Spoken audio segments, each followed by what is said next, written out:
Check me out now. Return of the smooth operator. Shotty on repeat. I say sleep later.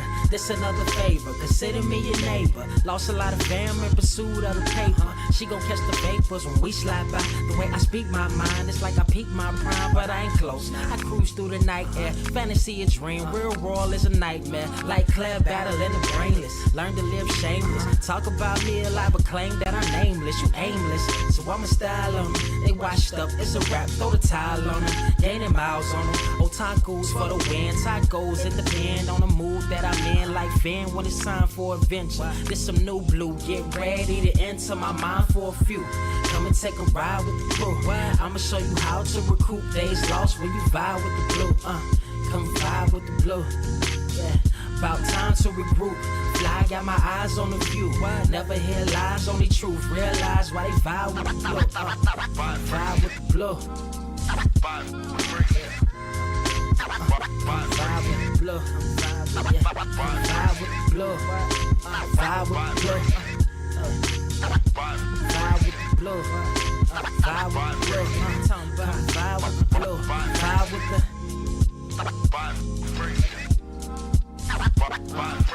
vibe with the sky. Wait, you know the rest. I'm blessed. I see you frontin' like you ain't impressed, but I still get requests. I'm playing Zelda on the GameCube. I quit spamming my music. Don't ever try forcing the links. That's a high rule. The wind waker, Mother Nature on my side too, controlling the elements. Go and check my avatar. I'm arrows ahead. Get the point. Moving forward, the battle scars accumulated over time are reminders of what I went through as a minor, but made me a grinder. The trees broke down for this loose leaf. If life's a game of death, I'm Bruce Lee. Ooh wee. Lose sleep on the regular, trying to get this word out. Then I crash nebula. Wish I had a very odd parent, maybe two, but it's cool. Everybody pays dues. Now it's time to make moves. Granny didn't raise me to lose. Think I'm in the mood for a cruise. Wanna ride? Come and vibe with the blue. Come vibe with the blue. Come vibe with the blue. Come vibe with the blue. Come vibe with the. Check this out, y'all. I'm back spazzing like the elderly. Worth of my cousin Beverly. Never swear away from the truth. Just ask Heather. Be weather, be tripping. Starting to control like our destiny. Always give you the best of me until the death of me. My weaponry is a paintbrush. Hush, don't tell my secret. They get a hold of it. If you leak it, get it. It's cool. Got you covered though, look. But let me get back to that cool-ish, loose-ish. Why they still lying? They don't do this. Bad at board games, whole world clueless. Selling their soul for Roof Chris. Who's this honored fella? Need a slice, extra mozzarella. Crew fly, let God propellers. Humanity born like they don't trust fun. Why you dodge the teller? You don't know, but my odds are better. Life's a gamble, depending on who holding the cards. You can start living at large or it's bon voyage. Charge it to the game. Me and you ain't the same. I'm thinking bigger pictures. Why you still shrinking the frame, ever blinking the rain? It helps when your eyes dry. Mob with the bright minds, think you funny, wise guy? Midnight marauder with a new tribe, tired of the fake. Come and vibe with the blue sky. Come vibe with the blue sky. Why do you try? We get them high. Take them high. What I do, come vibe with the blue. Yeah, come vibe with the blue. Pass what up? Vibe with the.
Wise grass only greener when it's fertilized. Gave them truth in these songs, they prefer to lies. Destiny beautiful, adrift in her purple eyes. You can't see me, you Stevie. Wondering how I reach more evolutions than Evie and make it look easy. Dream on, yeah. Dream on, dream weaver. Dream weaver. What is up, Earth's mightiest subscribers? It's your boy Ernie, Blerd Without Fear, got the homie, Carter presents. I'm behaving myself this morning.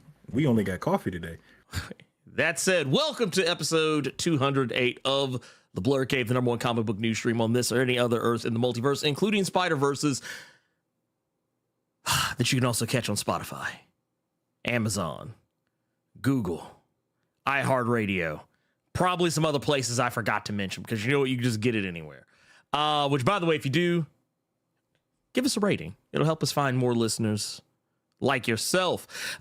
Carter, man, you know, we got so much to talk about. We're probably only going to wind up talking about the one thing. and that's an okay thing. That's a fine thing. That's a very okay thing. I'm perfectly fine with it. Let's see. We have got them Spider-Verses. Them Spider-Verses is back.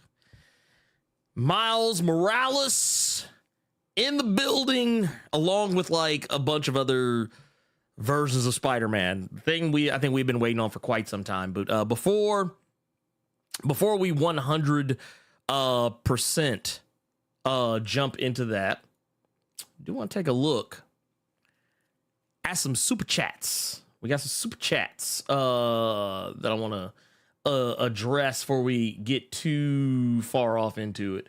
First and foremost, we got one from Gokhan Shiri's baby's father. This one is kind of in a roundabout way. It's kind of like a spoiler, but we'll talk about it a little bit later when we get into the spoiler section of the show.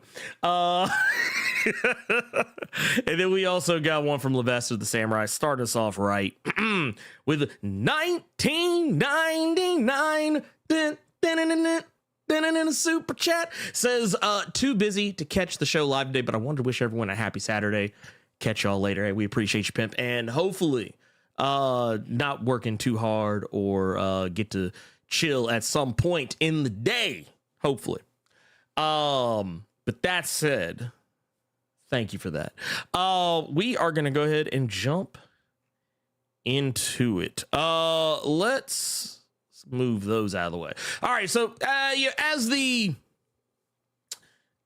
always tend to do when we do these sorts of things, Carter and I are going to talk about this movie. No spoilers for the first part, and then we will do spoilers for the second part. So don't worry, I will let you know well in advance before we start talking spoilers for those who have not seen the movie yet. And don't want to be spoiled. So do not worry, do not fear. We're not gonna jack that up for you.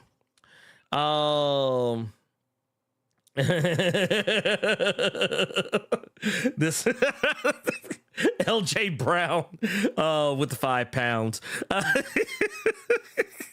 Hold on, let me pull this up. I just fucking saw it. My goodness.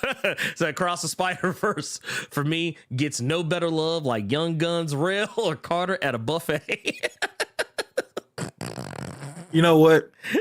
I really do truly miss buffets, man. Like, dude, I haven't seen one. You know what? A good buffet. Let's say a good buffet. And when I say good buffet, you're gonna immediately call me nasty when I say this, Mr. Without Fear, because I'm thinking about my time. I'm thinking about my time back in Jonesboro when I was working at Hastings. Mm-hmm. Right across the street from Hastings is where I lived. That was where my crib was. In that strip with the Hastings was a Barn Hills. That Barn Hills was heaven for me. Actually, I hit up that Barn Hills on more than a few occasions when I lived in Jonesboro. I'm just saying there are so many better buffets than 100%. Barn Hills, but Barn Hills was. I mean, I could have as many fried catfish as I wanted, Ernie. Well, yeah, and this was my hot sauce phase, so I was a menace when it came to the catfish and hot sauce. Oh no, that's Barn Hills was. I mean, if you just really wanted to just fill up on catfish, it was the best. It was the best buffet in Jones Boogie, Arkansas. He is trying so much to not clown me for Barn Hills. He trying to give me this grace, and I appreciate it. I mean, hey, look, we all have our our thing. We all have our thing. We all there have it our is. thing. There is some shade under that. If you just kind of move the grass out of the way, there was some shade under that. The people who not watching are just our audio only viewership. Y'all caught that shade. Y'all heard it. Y'all heard it. No, so I'll tell you one. I'll share since we're sharing. So for me, and this is not a place I actually enjoyed going to all the fucking time, but it was a place that we went to because every time my grandmother on my father's side wanted to go out for some kind of family gathering, family get together, she always wanted us to go to the China Inn 2. Now here's the thing. I was never aware there was a China Inn 1. Was that on Elvis Presley or am I thinking of the wrong one? The one that we went to was on Covington Pike. Got you. It was on Covington Pike. But it was this weird Chinese buffet that also had soul food. Like I love Memphis. So you had two different lanes, and in one lane it was all like, you know, beef and broccoli, General Tso's, you know, whatever, you know, chicken fried rice, shrimp fried rice, beef fried, you know, whatever. And on the other lane, it was like you could get like you can get collard greens and cornbread, ham hocks, and all kind of the BS. It was a strange place. It was a strange place. You know, something I didn't realize until later on. What's up? And that this could just be me, because you could have a bigger appetite than me. But I didn't realize until way later. I'm like, bro, all you can eat buffets are a fucking scam. Yes, they are. Because odds are, your first plate, Ernie, you gonna put your foot in that first plate. So even though you just paid for several, you damn near dead after that first plate. You ready to go back to the house after that first plate. Oh no, 100%. That's such a fucking scam. Bro. Oh no, 100%. I'll be the first one to tell you. An all you can eat buffet is wasted on me. 100%. And it's not because I can't put away some food. It's because I will literally, just like cars, I will, that first plate will be loaded with everything. Oh, it will. Just saying. But that said, you know what? Let's go ahead and do the thing. Let's go ahead and get to the things. Like I said, we do got a lot to talk about. We got a lot going on here. So for those who may or may not be aware, the Spider-Verse, man, it is here. It is large and in charge. You know, Carter, you were talking about like getting the like the souvenir stuff when you go to the theater. They didn't have anything super fancy, but I did walk away. I almost bought that fucking cup. I did walk away with this. Like, this is. Oh no, y'all got a better cup. Yeah, this is the one with this thing is huge. Y'all get a better cup than LA. LA just had to where it was Miles, Miguel, and Gwen. Yeah, that was it. Yeah, I'm a for those who are interested, I'm gonna pull this up. I'm gonna give myself the one just for a moment. But yeah, you can see here, it's basically just the movie poster. I would have bought that cup. Yeah, actually, what I thought was funny about it is the young lady who took my order at the concession stand. She when I ordered my shit, she was like, "Do you want the Spider-Man cup?" And I just kind of looked at her and I was like, "You know, I want the Spider-Man cup." Did you all have the popcorn bucket? Nah, I wish we did. I kind of want to look and see if AMC has anything, because they usually, like every big movie, they always have something. I kind of want to go and see like if they got anything, for it. Yeah, I saw somebody bring up Golden Corral. Oh Lord. Nah, dog. BS Filter said, does Piccadilly still exist in Memphis? No. God no. God no. But I remember those days. I remember we used to hit a Piccadilly on the regular. Southland Mall? Southland Mall, and apparently there was one in Raleigh that I didn't learn about till like much later in life. It's a Marshalls now. Or I don't even know if it's still a Marshalls, because when I drive by, I never look in that direction. It's kind of like how we still have Shoney's around the city, but like I don't think any of them actually are active anymore. Like I think they tried to hang on during the pandemic, and they just gone now. They just Jonathan Motor cut you off at Shoney's. That's what I had to look over. Oh, I just saw it too. I just now saw it. No, I ain't thought about a Shoney's in so long. Somebody else said that in the chat. I ain't thought about a Shoney's. Dude. You know what? We just gonna be some hungry motherfuckers at this point. Spider-Verse. Yeah, Spider-Verse. Or I tell you what. Let's. Good God. Yes. Let's. Here. I'm gonna do this real quick because I want to. Oh my God! Yeah, we got a lot of these.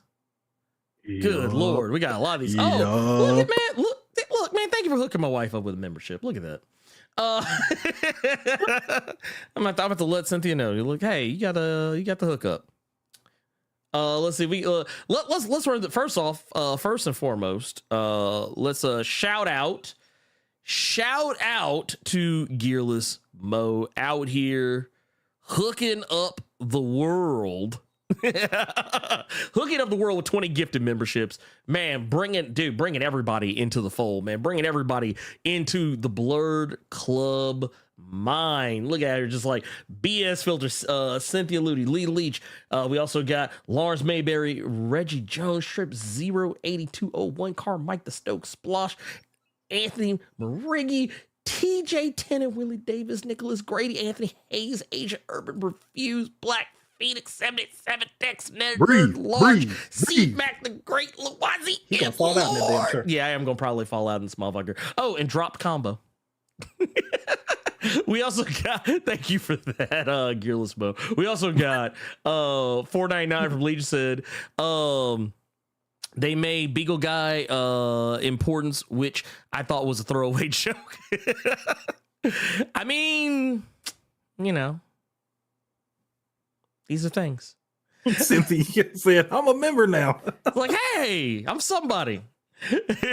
Oh, shit. And we also got Gabriel Knight with a 1999 super chat, says contributing to the Spider-Verse building fund while taking care of business. You know what I've never thought to ask? What's up? Is your wife as sick of that fucking song as I am? I know she's had to hear it every so often when she in the living room. So nah, she's fine with it. She likes it. She's singing back there. She's fine with it. She doesn't care. Actually, you know who it always trips me out because like you're the only person I know that doesn't like it. Oh my God. You know what's funny? First time I came to your house, for all intents and purposes, I was expecting your baby to sing that to me, and I was gonna walk out right then. That was all intents and purposes, just to fuck with me. I was ready for your daughter to start singing it. Yeah. To be fair, you don't have to worry about that because Circe is at that stage in her life where I'm not cool to her. Like that stage that usually is reserved for teenagers. Yeah. She's already there. Ooh. She's already there. Let's see here. Oh, look at it. Oh, I now see what you're saying. Oh, wow. So she got the gift and on top of getting upgraded to go. Lord, look at out here doing the most. Love to see it. Love to see it. LP3 with the $5 said that soundtrack is fire. It is. It is very good. Very good. John Battle with the 25 in the gold mine says, what up, fellas? Your boy went on vacation to the Bahamas, took a knee and presented the power ring, and she said, congratulations, yes! brother. Congratulations. Dude, yes, sir. Here, you know what we got to do for that. Yeah, we got to drop more clues bomb for that. Yeah. My guy out here. Out here getting it. Love to see it, man. Love to see it. Love and to now see play it. the no pullout game on a regular occasion now. Yeah, he's like, He can play no pullout game regularly now. He's like, hey, it ain't a ever so often thing. It ain't a man. I ain't even got one. Let me bite a neck real quick. No, now you can do it on the regular. Be careful, but you can do it on the regular now. Congratulations, John. This fool. Okay, you know what? Let's do this.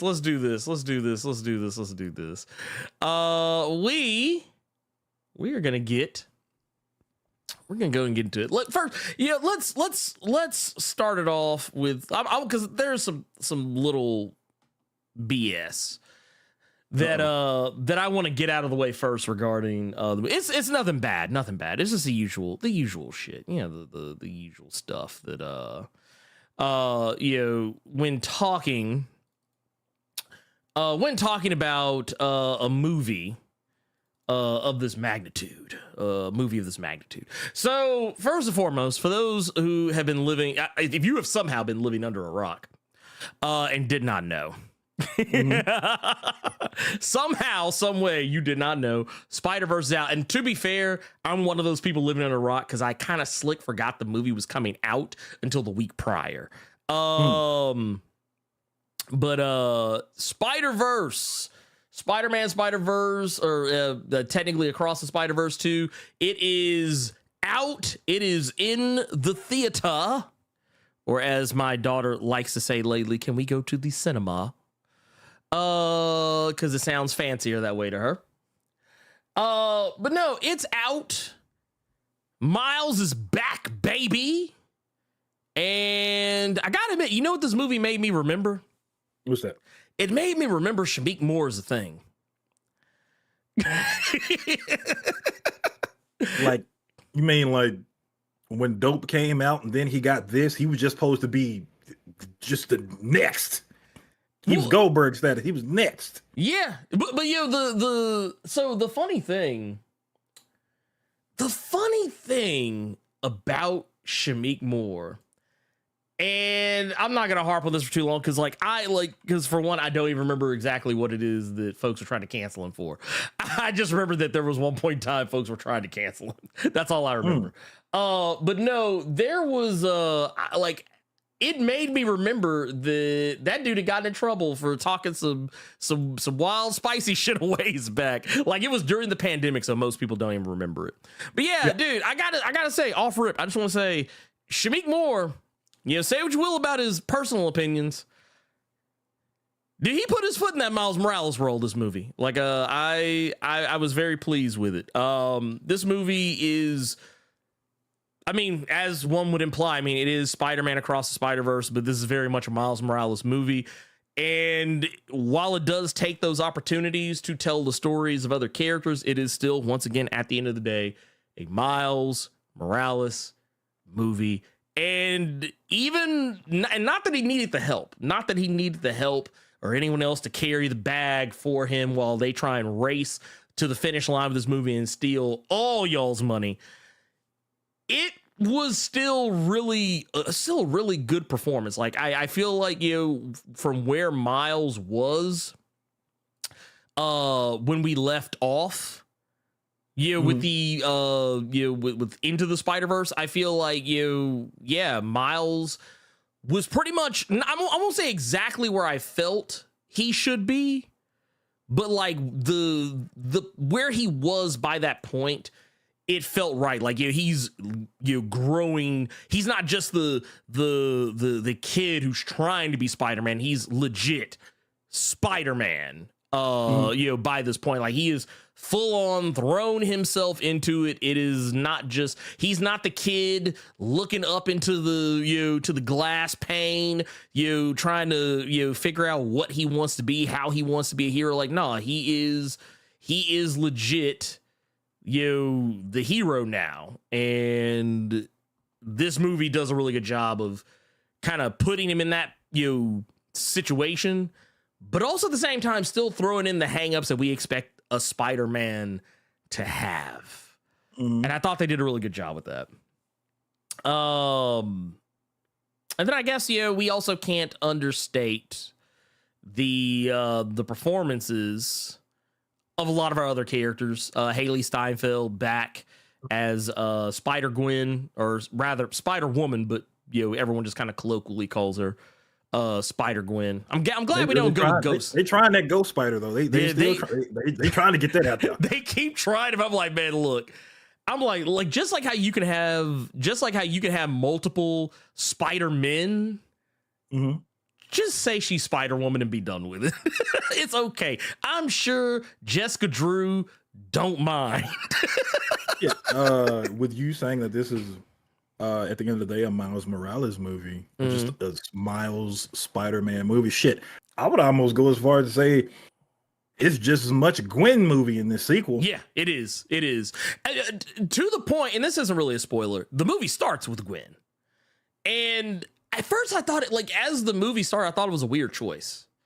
But as that, section of the movie started playing out, I was like, oh, I get why they did this. I get why they did. Also, you bringing that up too, man, I give a shout out to the guy, Shea Wiggum, just out here. Shea Wiggum out here is Captain Stacy, just out here. This dude was, I'm not gonna lie. Wow, I didn't know that was him. Yeah, that was Shea Wiggum out here, man. I was like, bruh.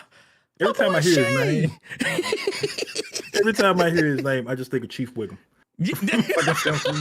Every time I hear his name, I just think of Chief Wiggum. Yeah, I was like, bruh, Shay, he out here's. No, I really appreciate it because, I'm not gonna lie, some of the most heartfelt moments in the movie I felt came from one of his performances or one of the scenes with his performance in this movie. I loved it. I can sit here all day just gush about actors, and I will, but everybody was great. Everybody was great. Everyone came in, understood the assignment. They knew what they had to do. Brian Tyree Henry as Jefferson Davis. Completely forgot that was him. Mm-hmm. Yep. That's your boy. That's Paperboy. Completely forgot that because that was him in the first one, right? Yeah, it was him in the first one. Yeah, I completely forgot that. Yeah, Paperboy was in there. Yep. Paperboy out here. look.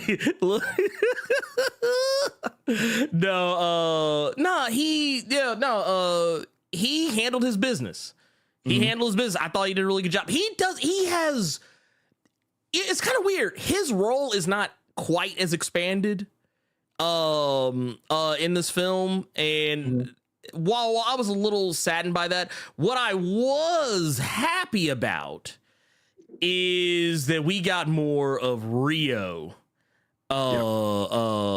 Morales in this movie, which for those actually I had to remind Carter who played her before we went live, Luna Lauren Velez, who she was cutting up in this movie, and I love it. I love all the scenery she was allowed to take on in this, because that was kind of my one thing about the first movie. It was like, I just feel like her, Miles' mom didn't really have a lot to do. Like, she was just kind of there and gone. Like, for whatever reason, in my opinion, would change every time I would hear her speak. Mm-hmm. First, I would think it was Jennifer Lopez, and then I would think it was Judy Reyes. I could not decide who I thought Miles' mama was, and then you put me on game. I did not know that. Oh yeah, no, it's man, so good. I kept leaning toward Judy Reyes. I'm like, damn, look at Scrubs doing her thing. I'm completely in the wrong field. Oh god, no, it was. She did a fantastic job, though. She did a fantastic job. I like that. Of course, I already brought up Shea Wiggum. Another one. Before we get into some of the other characters too.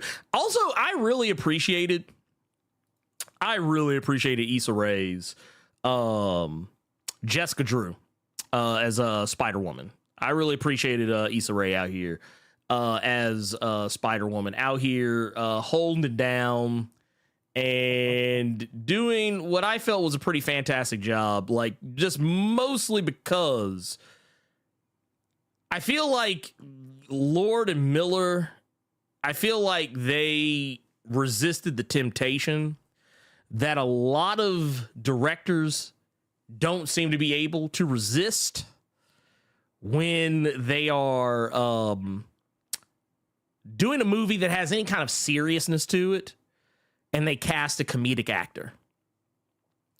They usually try and get the comedic actor to practically act like Tiffany Haddish. Just clowning all over the film. Just clowning everywhere. You are muted, by the way. Oh, no, I'm not. I just caught myself before it came out. I was going to tell you, you got to put some respect on Issa. Even though when she first came on the scene in this movie, I wasn't vibing with it. Yeah. Because it was still Issa Rae to me. But as the movie continued on, I'm like, okay, she found the spot. She found the spot. Both figuratively and literally. Yes. And you will never get me to say that Issa Rae, Tiffany, that's nasty. You nasty for that. I gotta give Issa Rae more respect than that. Well, no, I'm just saying, like, and Tiffany Haddish was the first name that came to mind. But like, it's like if you take even a movie like even if you take an actress like Melissa McCarthy. Like at some point they're gonna have her, even if it's a serious role, they'll be like, "Hey, can you do the Melissa McCarthy thing? Like whatever that is. Hey, if it's Amy Schumer, hey, can you do the Amy Schumer thing?" Like everybody, like every comedic actor, it's kind of like it's no different with like anyone else too. It's not even just comedy. Like if you get Keanu Reeves, you're like, "Hey, Keanu Reeves, can you do the thing?" Hey, Samuel Jackson, can you do the thing? Hey, Denzel, can you do the thing? That's what they do. It's like if you hire Christopher Walken to be in a movie, you're not going to get him to be the character. You want him to be him because that's what people are going to show up for. But no, my fear was that going into this was that like, man, Lord and Miller are going to basically just tell her to do her insecure thing, like, and not let her like actually try to be above that or try to bring something different. And they didn't. They actually let her. You know what? Cook. I'm really, really happy you said that because when she first arrives, to me, insecure. Further the movie went on, it wasn't there anymore. But like that first scene when she does her thing, it was just insecure to me. But she got better. But you could tell like, okay, she's still new to this animation shit because it's kind of I'm hearing Issa. Well, it's not even just the Issa thing. It's just, you know what it was? I could tell because I don't want to say too much, but I'll save that for the spoiler part. But there's a reason why I can jive with her personality kind of being in different places. There's a reason why. There's a good story reason as to why I can jive with that. Okay. But yeah, all that said, I thought she was fantastic. For the time that she is there. Yeah. Dude, Oscar Isaac. Bruh. This man is out here. This man said, no, he said, no, y'all giving me 2 opportunities to be a superhero? He said, y'all gonna let me do this twice? He said, no, I'm going all in. Oscar Isaac as Spider-Man 2099, Miguel O'Hara is out here. And I'm going to say this, and this is not a spoiler for the film, because I think we said this last week even. When we were talking about the film, he's not the villain. He is an antagonist, but he is not the villain. And I love him for that because full disclosure, I was never the hugest fan of Spider-Man 2099, even as a kid. Like, I thought it wasn't that I hated the character. It's just that I wasn't just like, oh, okay, yeah, Spider-Man 29 is so amazing. It's like, no, I thought he was a character. He looked cool. But I was like, oh, well, he's in 2099, so it doesn't matter to me. It's not in the here and now, so it doesn't matter. But I got to admit, when I got out of that theater and got back home, pulled up that Marvel Unlimited, I was like, man, let me go back and read some of that Peter David, that old Peter David 2099. Y'all gonna get mad at me. Oh, what's up? Oscar Isaac, to me, without question, was the worst part of this movie. Really? I'm bullshitting. I'm bullshitting now. It pissed me off because Oscar Isaac did really good as Miguel in this movie. Mm-hmm. It made me mad because I'm like, well, he can't do it in live action because they already got him as Moon Knight, and that's successful, and he killed it on that as well. Mm-hmm. So I hate that. Oh, I wish he could have his cake and eat it too, and just pull double duty, like live action double duty. That would be great because Miguel O'Hara was dope in this, dog. Oh no, he was amazing. I loved. You know what I never thought I would see in a Spider-Man anything. Like, I mean, yeah, sure, we saw him in Into the Spider-Verse in the post-credit, whatever. I mean, that's one thing. But like, I never just thought like, man, we're actually gonna see a movie with Spider-Man 2099 in like a central role. I'm right there with you. I didn't give a fuck about 2099 until the recent Peter David book when he was in like was he in the current present? Yeah, he was in the present time. That was when he had the white suit, right? The white, Mm-hmm. That book was solid from Peter David, because other than that, the suit was cool. It looked kind of menacing, but I didn't give a fuck about 2099 until that. Look, watching this, it was him and another character that they just ate in this movie. Like I was telling you before we started, how Jason Momoa was eating in Fast X. He was having a blast. Oscar Isaac is Miguel O'Hara, and another person we both gonna speak on in a minute. Oh, they ate in this movie. Oh yeah, I'll go ahead and say it right now. We're talking about Daniel Kaluuya. We're talking about Daniel Kaluuya right here. Daniel Kaluuya was out here acting a whole damn fool as Spider-Punk. That dude was acting his ass off as Spider-Punk. It was, and I gotta admit, Carter, I gotta admit, I think the best part. Okay, so you and I talked about like Yellowstone before. There's a character on there by the name of Tater, who kind of the joke about her character is half the time you can't understand what she's saying.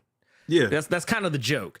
The funny thing about Spider-Punk is I could understand what he was saying most of the time, but like sometimes he would just say stuff like on the slick so quick. Yeah. And they did this, and he spoke in Cockney rhyming slang, which I'm pretty familiar with. So like there were moments where he would say something, I'd be like, okay, yeah. What was so G about this movie is if you didn't understand the slang he was using, Comic Bubble right there at the bottom of the screen explaining to you what that shit meant. I said, bro, that is cold. Well, no, and the thing is, they actually did that. Not even just for him. There were a couple of other moments. Like there's a point where this isn't a spoiler either. There's a point where Spider-Man 2099 brings up hammer space. And they put up a little thing, just like you would see in a comic that says, hey, this is what hammer space is. And I was like, dude, that is so cute that they did that. Oh, I thought that was awesome. I thought that was awesome that they did that. But yeah, for me personally, all the various, and I would talk more about some of the other ones that showed up. Yeah. There were some other ones that also showed up that I thought were pretty damn cool. Because we also got Scarlet Spider. Ben Reilly was in the movie, not for very long. He's in it very little, and honestly, I thought that was perfect. I thought that was perfect because he didn't really need to be in the movie very much. Andy, you like how they portrayed him though? Yes, I did, because I thought it was perfect. Because I don't know if anybody, like, I think I've talked before, I don't really give two shits about Ben Reilly by and large. But I thought it was cool because like Andy Samberg was just eating it up. Andy's like, so for those of you, this was Andy Samberg out here as Scarlet Spider. They made this dude super edgelord. I feel like they were also throwing shade at like early Batman animated series kind of shit. Like I could see Kevin Conroy's Batman saying some of the shit that Ben Reilly was saying in this.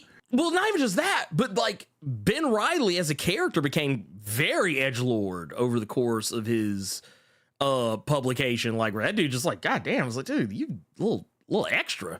But that motherfucker was so edgelord, he was cutting me in my seat while I was eating popcorn. Bruh. I still got the paper cuts all on me, dog, from that damn scene with him on that roof. He was that edgelord. I was bleeding in my kettle corn. He was so edgy in this fucking movie. Nah, you ain't wrong. But no, I dug it. Like I like what they did with it. It really worked. I think there's another one too that I thought actually ate really well. In this too, and it was Karan Soni, who played Spider-Man India. If they were to release a series or movie with him, I'm down. Oh yeah, here it is. Yeah, this right here. This dude was eating. Let me tell you something right now, Mr. Carruthers, and I'm going to say this to everybody watching and everybody listening. From this point forward, if you all watch this movie and you still say chai tea, you ought to be ashamed of yourself. Yes. That was literally that shot right. Ashamed of yourself. If you're still saying chai tea after this. Well, it's funny because it comes up twice. Not just but just saying like case in point with the chai tea thing. Earlier in the movie, there's the scene with Miles Ross. He's like, why does everyone call it an ATM machine? He said the M is literally for machine. He said you're going to the machine. It's like I love that. But no, and also I got to give a shout out to Jason Schwartzman. Jason Schwartzman as the Spot. That was A1. That was A1 performance because it's a character that honestly should not work. Like the Spot is a character that should not work in any capacity, under any circumstances. And yet Jason Schwartzman made him work. Like he actually made it like fun, but also without being, it's still maintaining that level of goofiness that kind of surrounds his character. I also thought it was interesting that he still had just a touch of menace in him. He just a touch of menace in him. Also, and we talked about this before, but I just love the detail put into his character. It's easier to see when he isn't covered in spots, like 100%. But I love the detail in that he is basically the start of a sketch. I love that when I noticed it. Like that's the one thing I wanted us to speak on because we've been talking about the actors in these roles.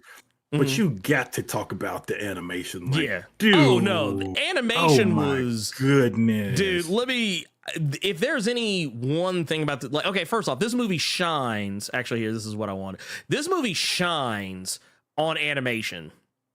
The animation in this film is just fantastic. Just like, and I love this. So like other people are now starting to try and use the same method because we know that the upcoming the new TMNT animated film that's coming out uses it's not the exact same, but it's pretty close.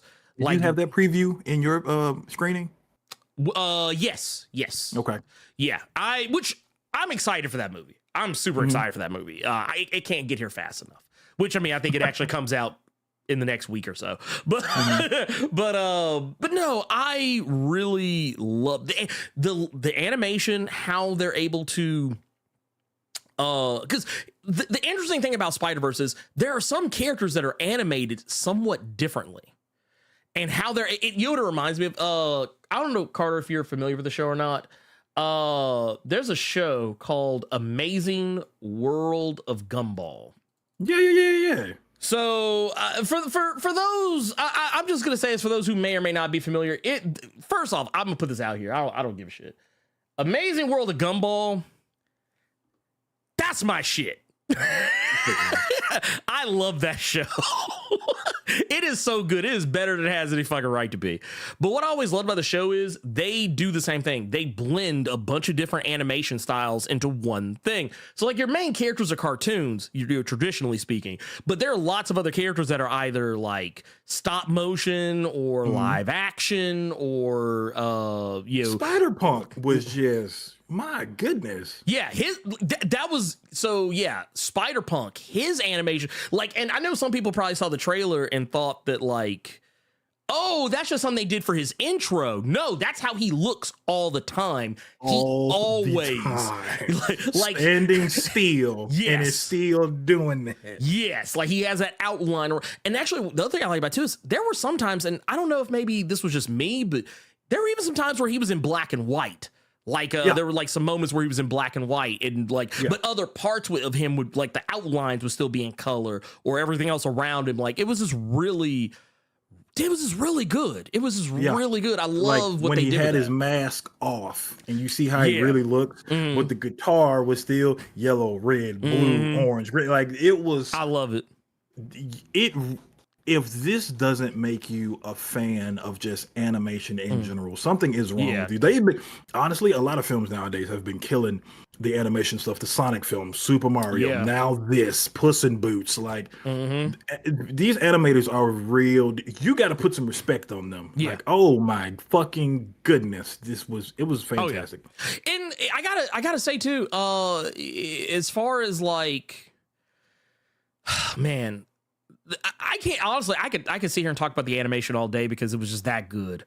It's so good, in fact, that when you go to like, remember when the Spider-Man Miles Morales came out and you could get the Into the Spider-Verse costume. Like to the point they're like, no, if you use it, you can have that animation frame rate. As the character, because it made it look that much better.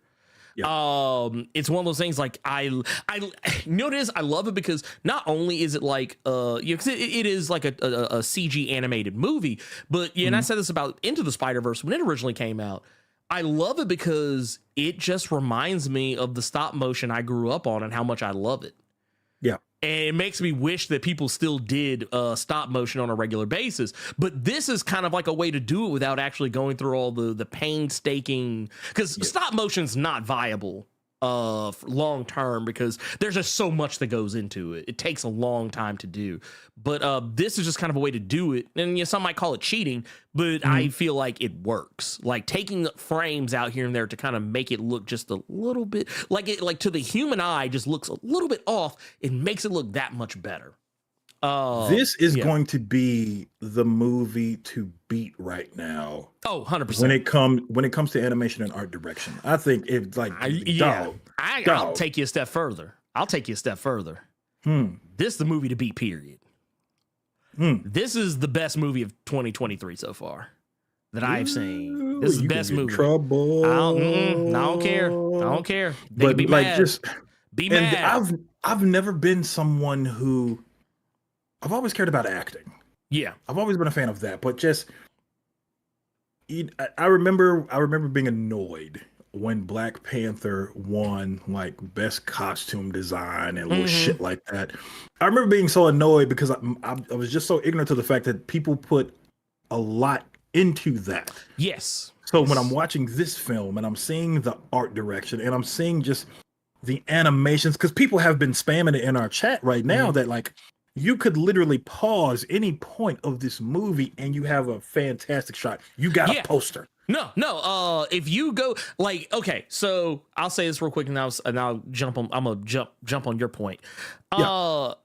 There's a conversation that's had between Captain Stacy and Gwen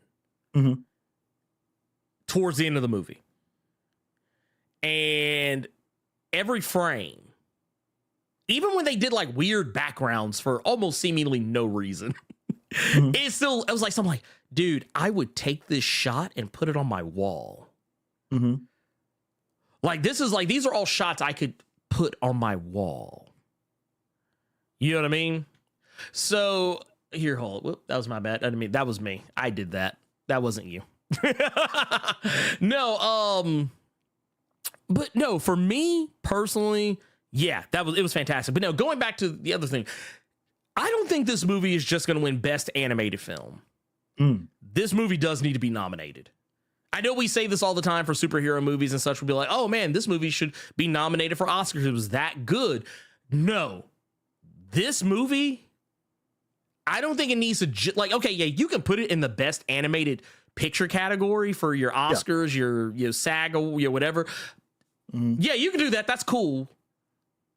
But it better be in the main category as well.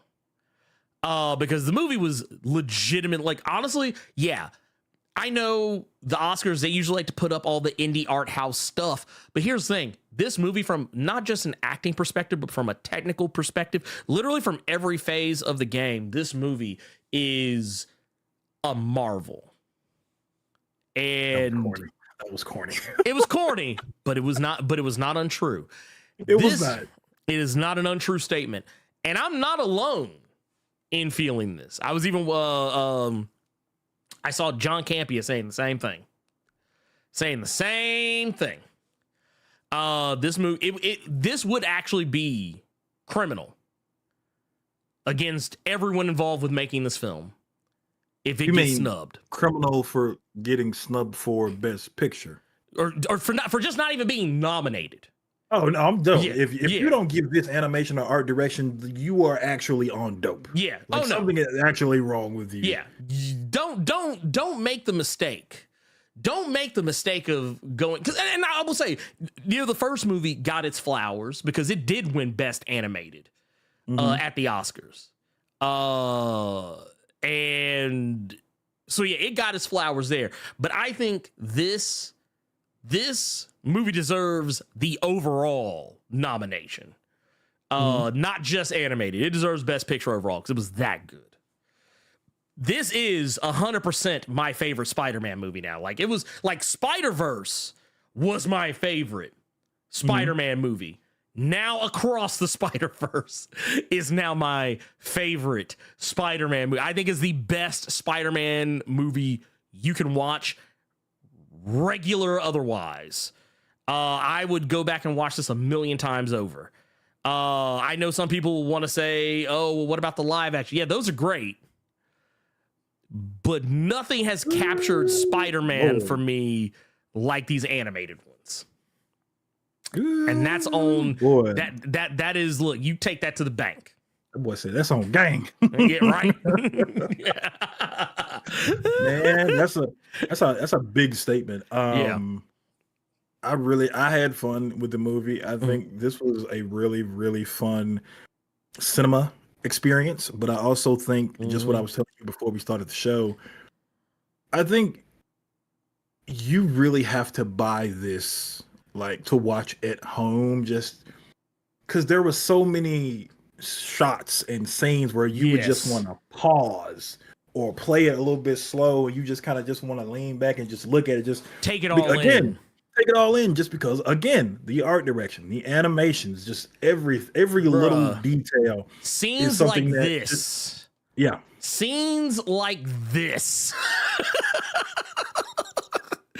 Being able to look at scenes like this is why you would do that.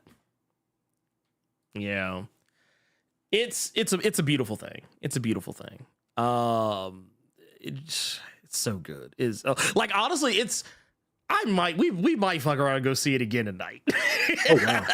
Because so the little side postscript to this. So when I came back, I didn't tell my daughter I was going to the movie to go see it because she was in summer camp. Yeah. So I come back home, and she's home. And she's like, "Where'd you go?" And I was like, "I went to the movies." She's like, "So," and that was immediately when I got the big watery eyes. She was like, she's like, "You went without me?" I know damn well. Yeah. And then she was like, "What'd you go see?" And I said, I went to go see Spider-Verse, and then she was You're like, an asshole, man. she was like, You're an asshole, man. I should have told her I went to go see something boring, but no, I could lie to her. But no, but she was like, I was like, but baby girl, I'll take you to go see it. And she was like, okay, I forgive you. For the moment, there's going to be some things in that movie where she's going to be wild and amazed, but you're just going to be sitting there because you've already seen it. You going to get some looks. Oh yeah. Oh no. She's gonna tear me up. She's gonna eat me up. But the beauty of it, the beauty of all this, is that for me, going to see this again with a pair of eyes that are already familiar, I just can't wait to see all the stuff that I missed. Like, I can't wait to see everything I missed. Because I can tell you right now, 100%, like, scenes like this where you're just, like, watching all the different, like, you know, Spider-Man interacting with one another and, you know, all that. It's just like, yeah, you are, like I said, you see all these different versions of Spider-Man and you're just like, bruh, like... It's like, wait a minute. Wait, I saw that one. Wait a minute. No, I saw that. Wait, what? That one over there.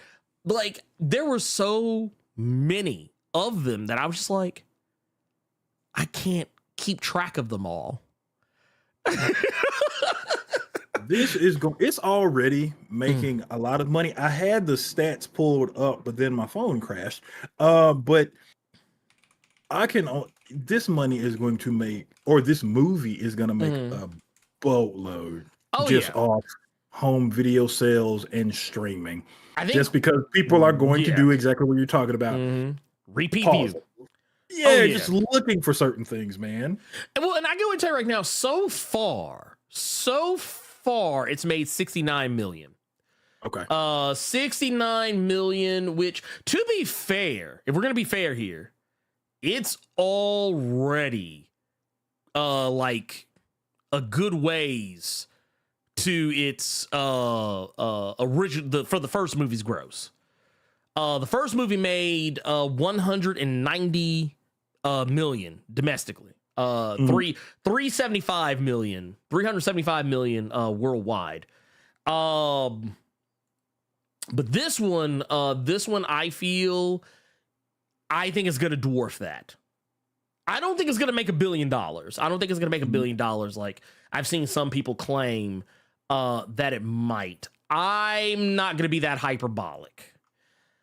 I would just be happy if it made beyond its budget, which is 100 million. Yeah. 100 million is the budget which is so crazy to say about an animated film. But this one, that whole goddamn budget got used. They didn't waste. Let me tell you something. They didn't waste one single penny. There's like, how much money we got left? We still got $2.75 left. They're like, all right, put it on here, put some little extra stuff on Spider-Punk real quick. Can that get us an extra filter on Spider-Punk? Okay, good. Do that. All right, did we use it all up? Yeah, we are exactly zeroed out. We have no more money. Cool. Now, I do want to talk about this real quick too, because, or actually, let's jump into super chats real quick. Let's jump into super chats. Let's jump into the super chats here. Spoiler. Wait, where? The recent one with Legion. Oh no, I haven't. I'm going back. I'm going back to the ones that we have missed. Oh no, I just saw that one pop up in the chat. That's what I was. Oh, okay, yeah. People, and I feel like I shouldn't have to say this, but please don't put spoilers in the chat till we say we're ready to talk about spoilers. Please. I appreciate it. Please. Yeah. We're not there yet. Not quite. We will be here in a moment. But no, Ryan Allison with the 23 months in the Blerd Club gold mine says, loving the show, just been on grind, not able to watch live every Saturday. We appreciate you just being here. Which is why it's on Spotify, Apple Music, iHeartRadio. For people, I feel like I'm going to do some PBS shit, just like you. Yeah, damn, this motherfucker. Oh, God damn it. Oh, it's okay. It's okay. It's okay. It's okay. Oh, let's see here. Oh, goddamn. That's hilarious. Actually, I likes this one. I likes this one here. This one of the 499 from Legion says Oscar Isaac brought the character to life just like that one actor who voiced Spider-Man with Shocker with the over the top. That was Christopher Daniel Barnes, by the way. Mm-hmm. Who I don't think a lot of people remember for much, but he was in the Brady Bunch movie. That was like the biggest thing I think that I remember him from that time, from around that time frame. But yeah, he was that was just so, yeah, 'cause he was Greg Brady. He was Greg Brady in the old Brady Bunch movie that came out back like in 1995. That was like the biggest thing I think I'd ever seen him in. And also I think is to date the biggest thing I think he's ever been in, like movie wise. Because like was it that one very Brady sequel? They had some other things too. I think they mostly did their thing on TV for the most part. And then let's see what else we got here. We got that one jumped up on me. Let's see here. Oh man, that's the homie right there, right here. Man, look at that, man. Leather jacket anti-hero out here with the 1999 super chat. Since I've been gone for a minute, but I agree, Blerd. That movie was indeed a marvel.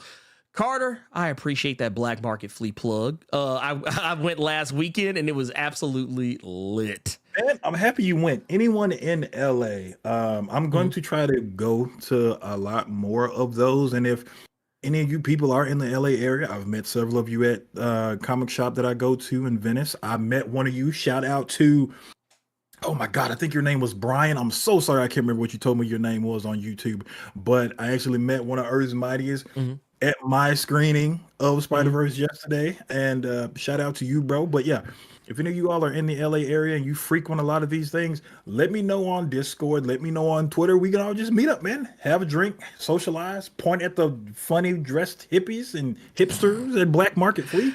Let's kick it. Look at just remember, if you bringing your girlfriend or wife, if you got a girlfriend or wife that's coming with you, and she ain't of the persuasion, just remember. That's where you go with it. Okay. Just remember, that's $5 extra. I was going to say, just remember, if you all have any issue with some shit that Ernie has said, don't talk to me about it. I don't care. Oh yeah, that's another thing. Yeah, I was gonna say keep that shit to yourself. Or tell me. I don't know. Tell me. I'll maybe listen. We also got the also, by the way, welcome back, Leather Jacket. We appreciate you being back. Hope you've been well as well. Gearless Mo with the $100. Jesus. Says, making up for last week. Sorry, I was traveling for work. Back on topic. Says, is it safe to say Sony makes the best Spider-Man movies? They have 3 in the bag already. Get those motherfucking likes up. By the way, I appreciate that as well. Thank you. Please. Thank you. Please, can we get those likes up? We got 244 people in here. We got 100 some odd. Let's see, how many is that? Yeah, we got 146 likes. We can do better than that, y'all. We can be better. Let's be better.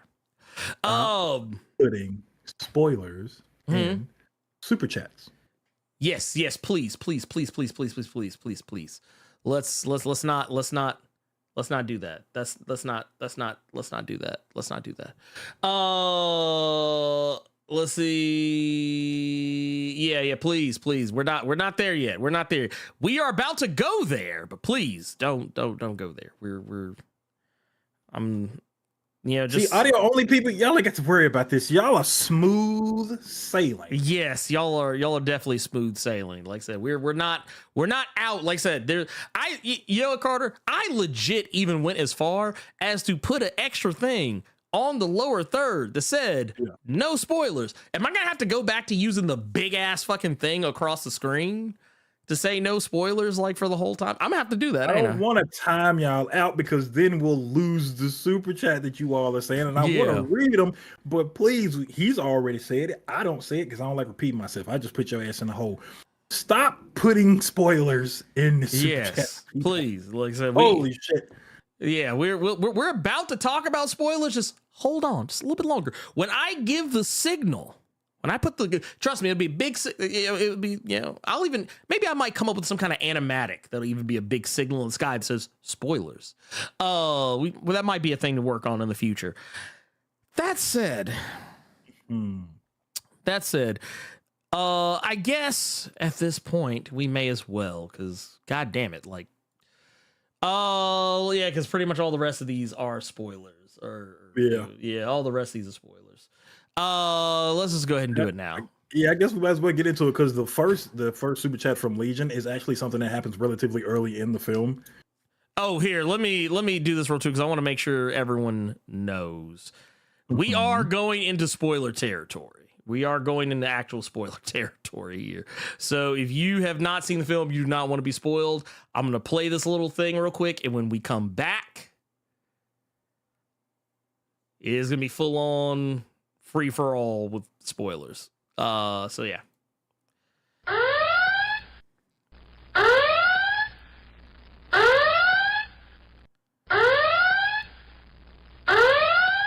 All right. Now we can talk about spoilers. Okay. Ernie saw the movie a day before I did. Yes. Ernie hits me up to let me know that there was no after credit scene. So as soon as the credits start rolling, you can go ahead and go to the parking lot. I say, okay, cool.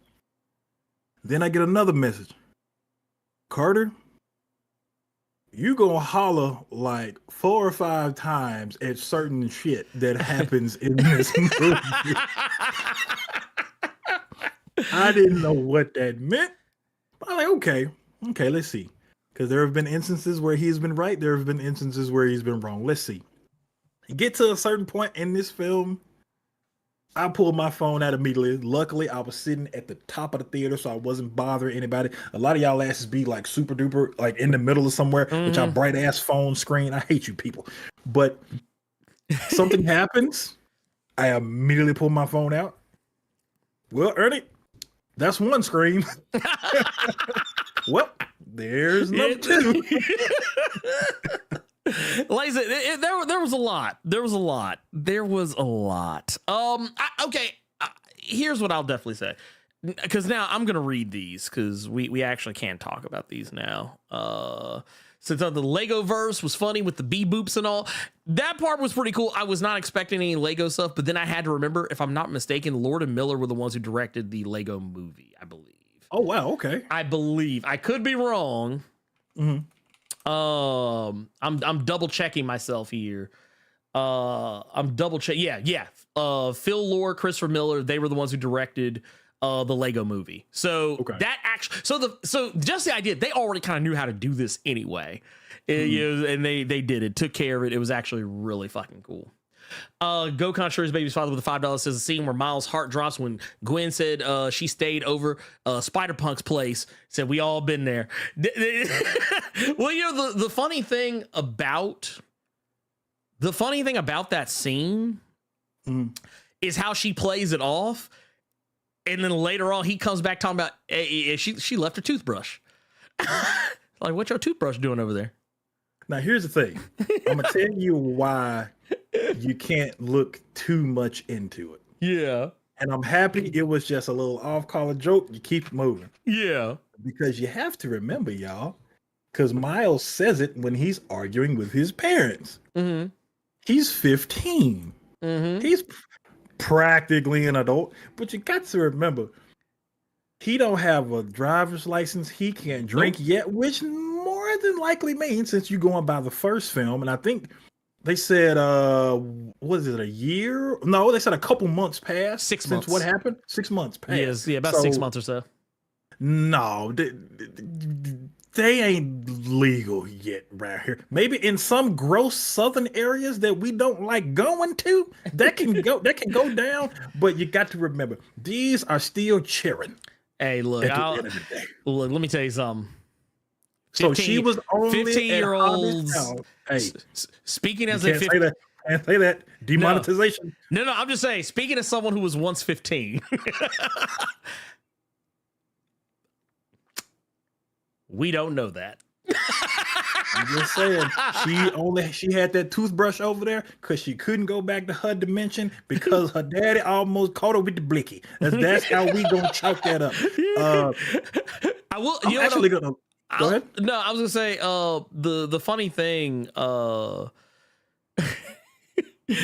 the funny thing about all that whole setup is, even if it was the case, it would be fine. Because that's technically how it is in the comics. Which Dr. Son? This ain't Euphoria, y'all. Yeah, he's like, I mean, I'm just saying, it's not this. It ain't Euphoria, but let's not say that's the name on Spotify. Yeah, this ain't Euphoria, y'all. This ain't Euphoria. Well, you know, the funny thing is, just because Euphoria is a TV show, don't mean that shit don't happen. I was doing a lot of wild shit when I was 15, 16 years old. I'm not going to go any further than that. Let's see here. We've also got this is actually one from GoCon from earlier in the show. It says lesson from the movie: don't become a chief. Oh man! Or actually, in that case, I think it was captain. Don't become a captain. You already see what's happening with Roman Reigns. That's a slow burn. Man, hey, look. But going back to the film real quick, I like the little things that they did, and this was something that I wanted to speak on, but I was going to go into a spoiler when I said it. Yeah. There's a scene with Miles he's fighting Spot at the ATM. Yeah. And he's rushing back into his dorm room to go meet his parents, talk to the guidance counselor, and his roommate in his dorm, you'll blink and you'll miss it, but if you pay attention to it, he's clearly just playing Spider-Man PS4. Only to later on we get Spider-Man PS4 with voice lines talking to Miguel. Like, bruh, that was the second holler. Yeah. That was the second holler. The first holler is Spot kicking his own ass. Yes. And sending himself into the shadow realm. Only to the spotted dimension. Yeah, he's going into several other dimensions. And okay, I'm gonna ask you this. Did people notice in your theater? Because one of the dimensions that Spot goes into, he ends up in another grocery store, in like a little corner store. Yes. But the corner store, and the person he's talking to at the corner store is Mrs. Chen. Yes. Yep. From Venom. Yep. So that was the first holler. Oh my god. That was not the character I expected him to bump into. At like from another universe. I'm okay with that one because I was like, it was pretty damn funny. It was actually pretty damn funny. That part was really cool. Which that actually okay. So I'm glad you brought that up too, because you know what, that wasn't the only instance of live action. It was not. And I'm gonna go ahead and say this now. It is safe to say, and you can take this to the bank, Miles Morales, Into the Spider-Verse, Cross the Spider-Verse, all of that, it exists in the MCU.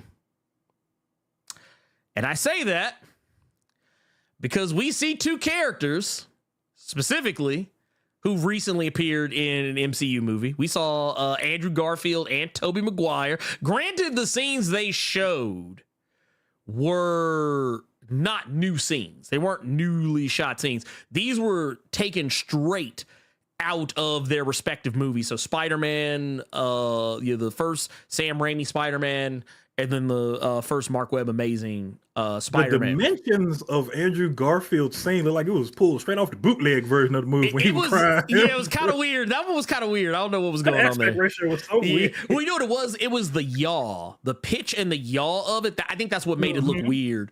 Yeah, that's some weird editing terminology there. But and also we got to see another character who was in Spider-Man Homecoming. This is what actually made me jump almost out my seat. This was the third holla. This was the third one. We saw Atlanta himself. We got Paperboy and Ern. Right, dude. But and here's the thing. He showed up in the Prowler costume. Yes, he did.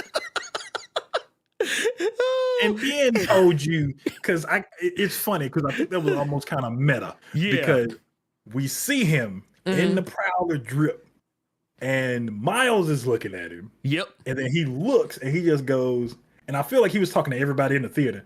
It's very impolite to stare. Because I think nobody was expecting that. Nobody saw that shit coming. What I loved about it, though, was that it's never explicitly stated if he's the same Uncle Aaron from Homecoming, or if he's just from another universe, or whatever. I thought either way, it doesn't matter. Either way, does not matter. It was still amazing to see. It was amazing. That pretty much cemented it for me right there. Also, I don't know if you caught this. We actually heard Alfred Molina's Doc Ock in the movie. I did not know that. There's a part, there's a part where they're walking through all the spider villains that they've captured. There's a part where you hear Alfred Molina, and I don't think he did a new recording. I think they just took it from the movie where he said, "Hello, Peter." There's a part you can hear him say it. But yeah, that I was still so in shock by seeing Donald Glover, and then the scene before that, because I thought it was cool when Miguel started talking to Spider-Man PS4, but it was also cool when they start showing you all the different Peters who've been through it, and then you end up seeing one of the Peters there. But it was the one from the Spectacular Spider-Man cartoon. I thought that was G. And they got the original voice actor back for that too. That was the original voice. I forget his name, but that was the I do remember that being the original voice actor. I'll have to look it up. But let's see here. Spider-Man voice. Yeah, here. Josh Keaton. Josh Keaton, that's who it was. But yeah, no, dude, there was so much. Like, I could literally sit here all day just being like, oh man, dude, this part, that part.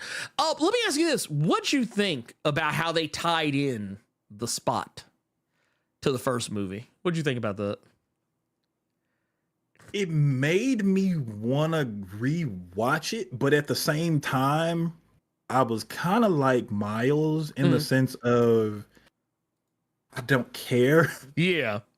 I think that was kind of the point too. I think that was kind of, I don't think we were supposed to give as much of a shit, at least in terms of like, oh yeah, but it was a cool tie-in. Like it was a cool way to be like, oh, so he was there the whole time. Like just, we just didn't see him. Reminded me of Last of Us.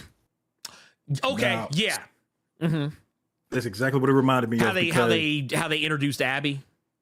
Yeah. And why Abby was doing what she's doing, a character from the first game. That was the first thing that popped into my head when I saw this, because I don't remember some brother getting hit with some fucking bagel. Yeah, that yeah, no, that was and it was funny too, because like it made sense. It made sense. It made the whole thing make that much more sense. I wish Miles had have called him out, just because, you ruined my life. You did this, you did that. Dog, you was working at Alchemax. You was working for the bad guys, knowing full well they were bad guys, and continued to work for them after the fact, and got mad because you caught it. I mean, to be fair, he kind of had it coming. But no, you know what? Also J.K. Simmons. Dude, J.K. Simmons, just the casual in the background, just drop it as J. I was like, bruh. I was actually wishing at some point we would have gotten like actual live action J. Jonah. Like just at some point, how the Spot was going to different universes. If they would have done like kind of what they did with Mrs. Chen from Venom, if they would have did something where like he showed up in the Daily Bugle and bumped into J. Jonah, I would have hollered. I would have hollered. What's funny about this? What's up? So you go through So we see Venom. We have Donald Glover live action Prowler. But the one thing they didn't touch that has been involved with spiders didn't do shit with Morbius. We'll talk about Morbius. we'll talk about Morbius. We'll go nowhere near Jared Leto. No, not at all. No, not even close. Not even close. Oh man, that movie is that movie is tangentially in the MCU. But I am really happy for Sony that they have a new Spider property that's making them buku money. Here's one thing I will say. This is not a spoiler or anything. This is something I was going to say prior before we got into this. But yeah, I find it hilarious that DC and Marvel swapped. And what I mean by that is it was always DC. Marvel was good for live action. DC was immaculate with animation. And now Marvel hadn't really, to some people, Marvel hasn't really been hitting up until Guardians 3 with the live action. But now Marvel is hitting with the animation when DC animation been in the dumps for a minute. Yeah. Well, and the thing is, I won't even give credit to Marvel on this. I won't give credit to Marvel on this. This is Sony. Yeah. This is 100% Sony.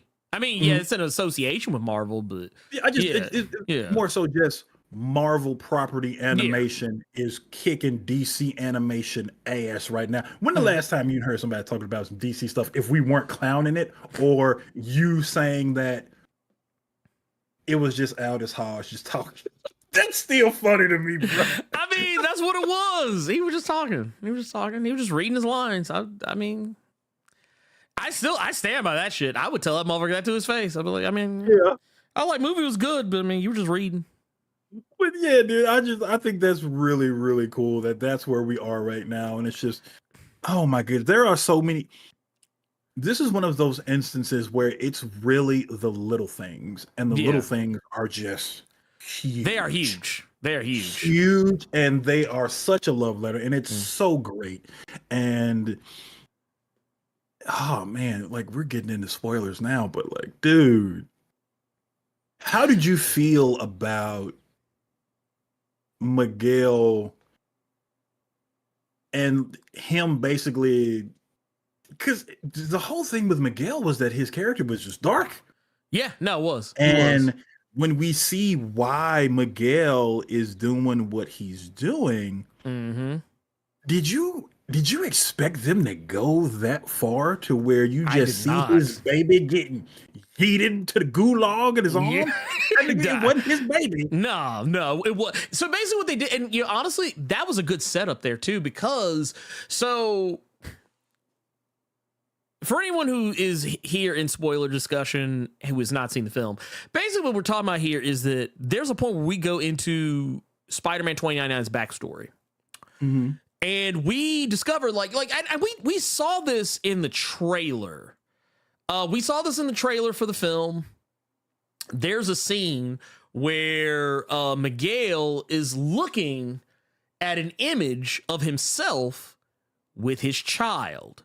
Yeah. And we're like, oh, okay, this is why this all makes sense. This is why he's so angry with Miles, because he is like, oh, you're doing something that's disrupting the universe, and this could put my child at risk. That's why he's going hard in the paint. But what we don't realize is his baby already gone.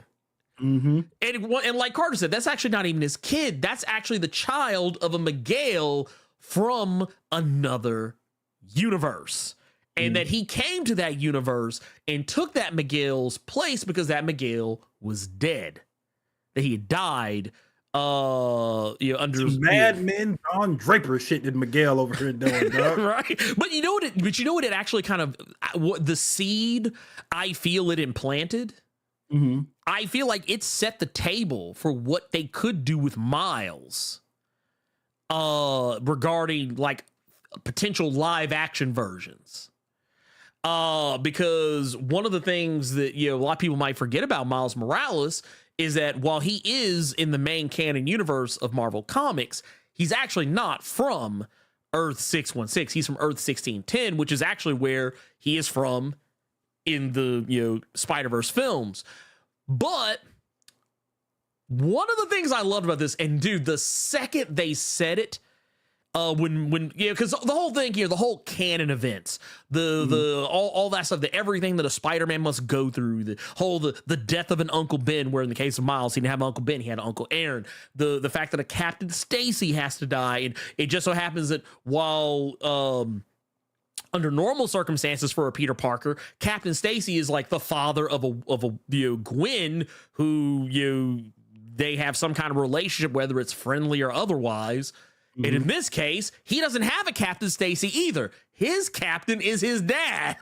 Yeah. So it's like this dude was literally about to lose, like he potentially stood to lose two father figures in his life, his actual dad and his uncle who he looked up to like a father. All of that he could have stood to loss. But the thing that I thought was funny about it was that when Miguel just kind of casually mentions that Miles is not supposed to be Spider-Man, that the spider that bit him came from another Earth, the second that Miles ran to that machine and he said, and like the machine that we already knew, it takes you to the place where you're supposed to be based on where your spider power, like based on like on your spider DNA, considering that spider came from Earth 42 and Miles is from Earth 1610, the whole time he was in that thing getting like webbed up to be sent back. I was not expecting that. That was a really good twist. Yeah, I was ready for it. I was like, oh my God. Because here's another thing. We didn't talk about this either. Amanda Stenberg is in this movie. Which, to be fair, it's not even brought up because honestly, her character's not in the movie for very much. She plays Spider Bite. But there's a part where like she's looking at Miles as he's getting ready to go back, and part of me wonders if she was thinking the same thing. Because they do go back to the look she had on her face when he was in the machine. And it's like, but yeah, the second it sent him back, I was like, he's not where he's supposed to be. Okay. The second he jumped in that machine, I was like, he is not going to go where he thinks he's going to go. And yeah, I want to go back. I want to go back, and someone said it in chat, but I want to say something, but I don't want you to get personal. Okay, and because I don't want you to stoop to that level, but I really want to make a comment because I felt the same way this person did. Okay. Stellar Avenger in the chat is saying Miguel, because let me set it all up for you all. Okay. Now I gotta sit here with my arms folded because now you're making it seem like I'm being attacked. No. So okay. Let me set up the scene for you all. They're in New York. Miles basically realizes that they're going to keep him there to make sure that Chief Davis, his father, dies in order for canon to continue. I love what they did with canons in this movie. It was really, really dope how they did it. You can't fuck up the canon because if you fuck up the canon, other shit gets messed up as well. But Miles realizes they're trying to lock him, they're trying to keep him there to make sure his dad dies. And then they proceed to chase him all throughout Nueva York in 2099. And Miguel catches up with him on this train, on this bullet train, and goes on this fucking rant about how you are not supposed to be Spider-Man. You were never meant to be Spider-Man. That spider was supposed to bite a completely different Peter Parker.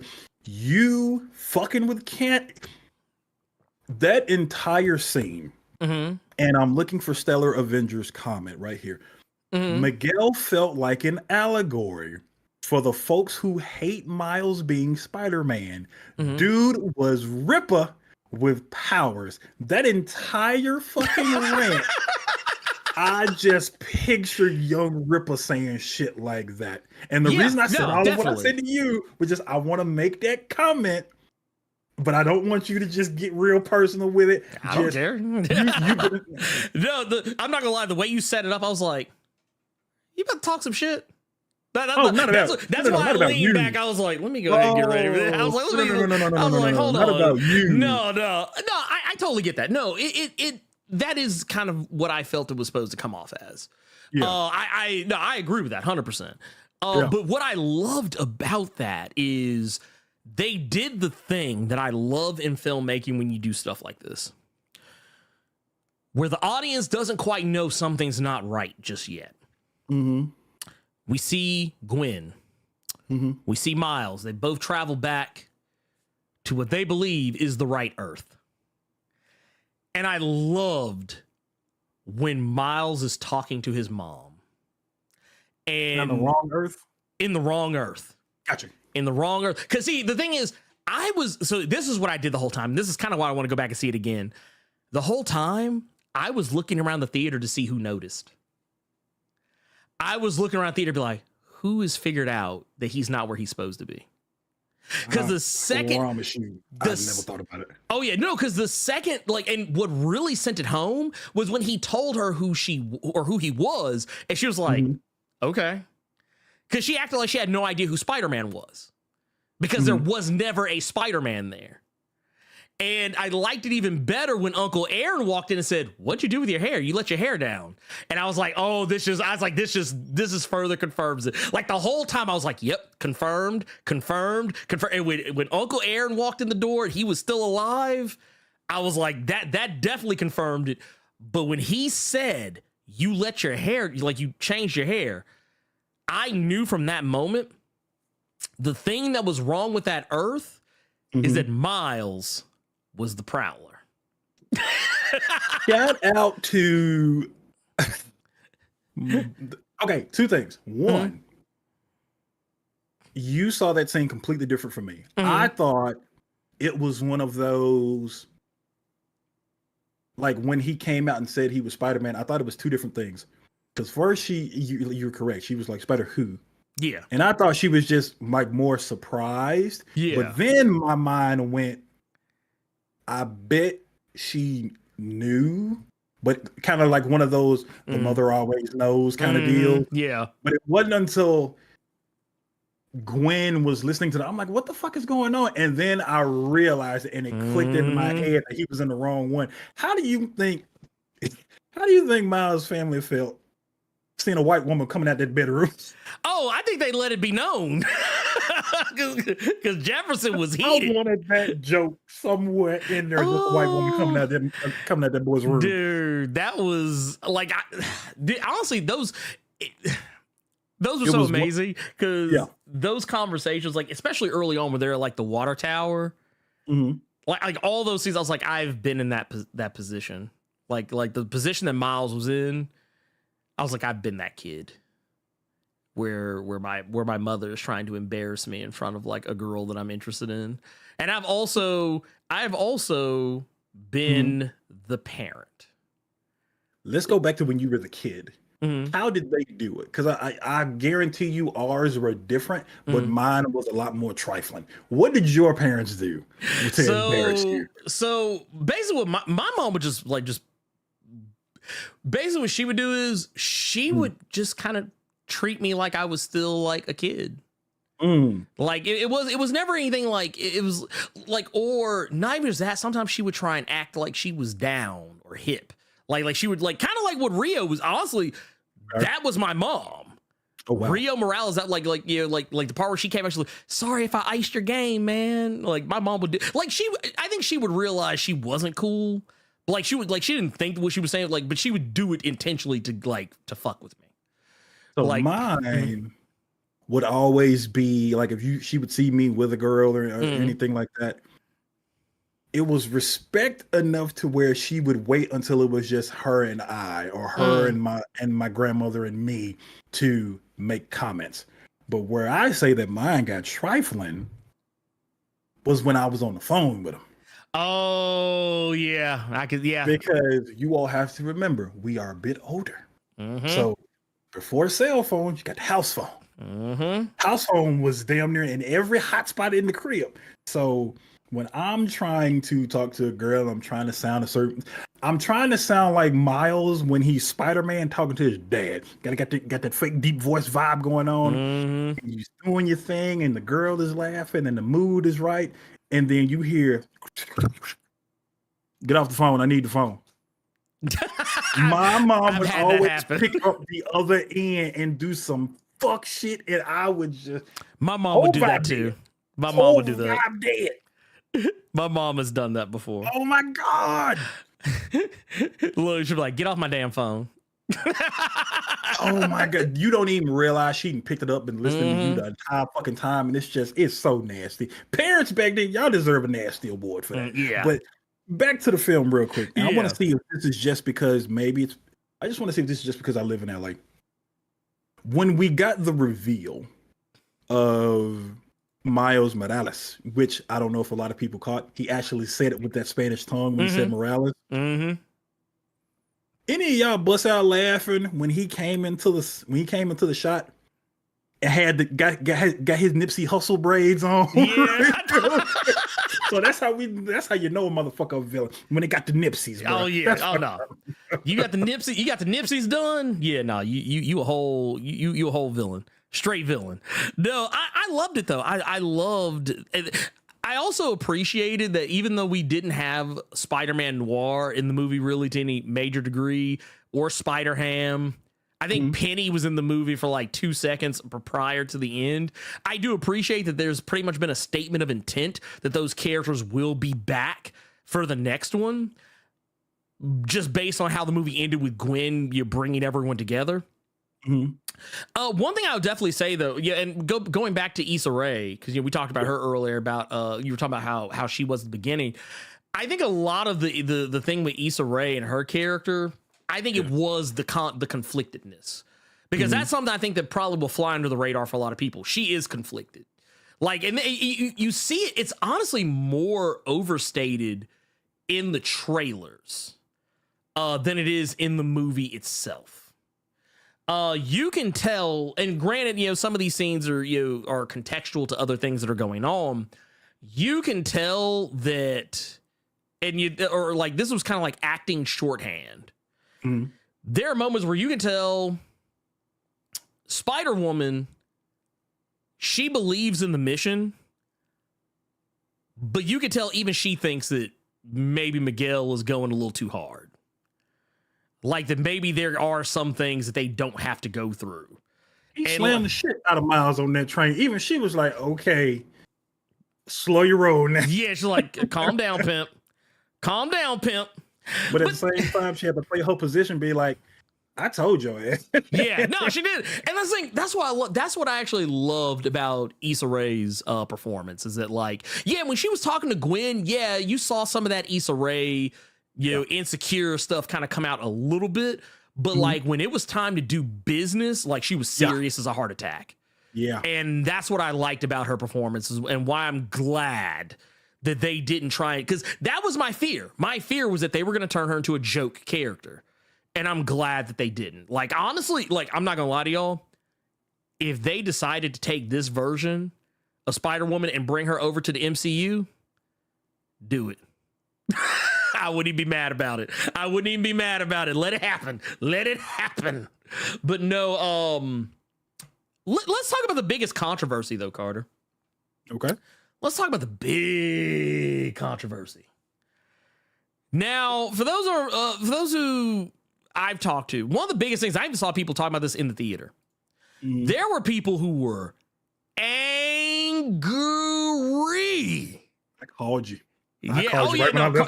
Carter called me. I was mid Diablo. And this man called me, was like, bruh. He even told me one of y'all from the chat was there and was like, bruh. But no, here's the thing. So when we got to the end of the movie and we got that to be continued, which by the way, a lot of people who are upset that there were no post-credit stingers, there's a reason for that. The last 15 minutes was basically what would have been in the post-credit stingers.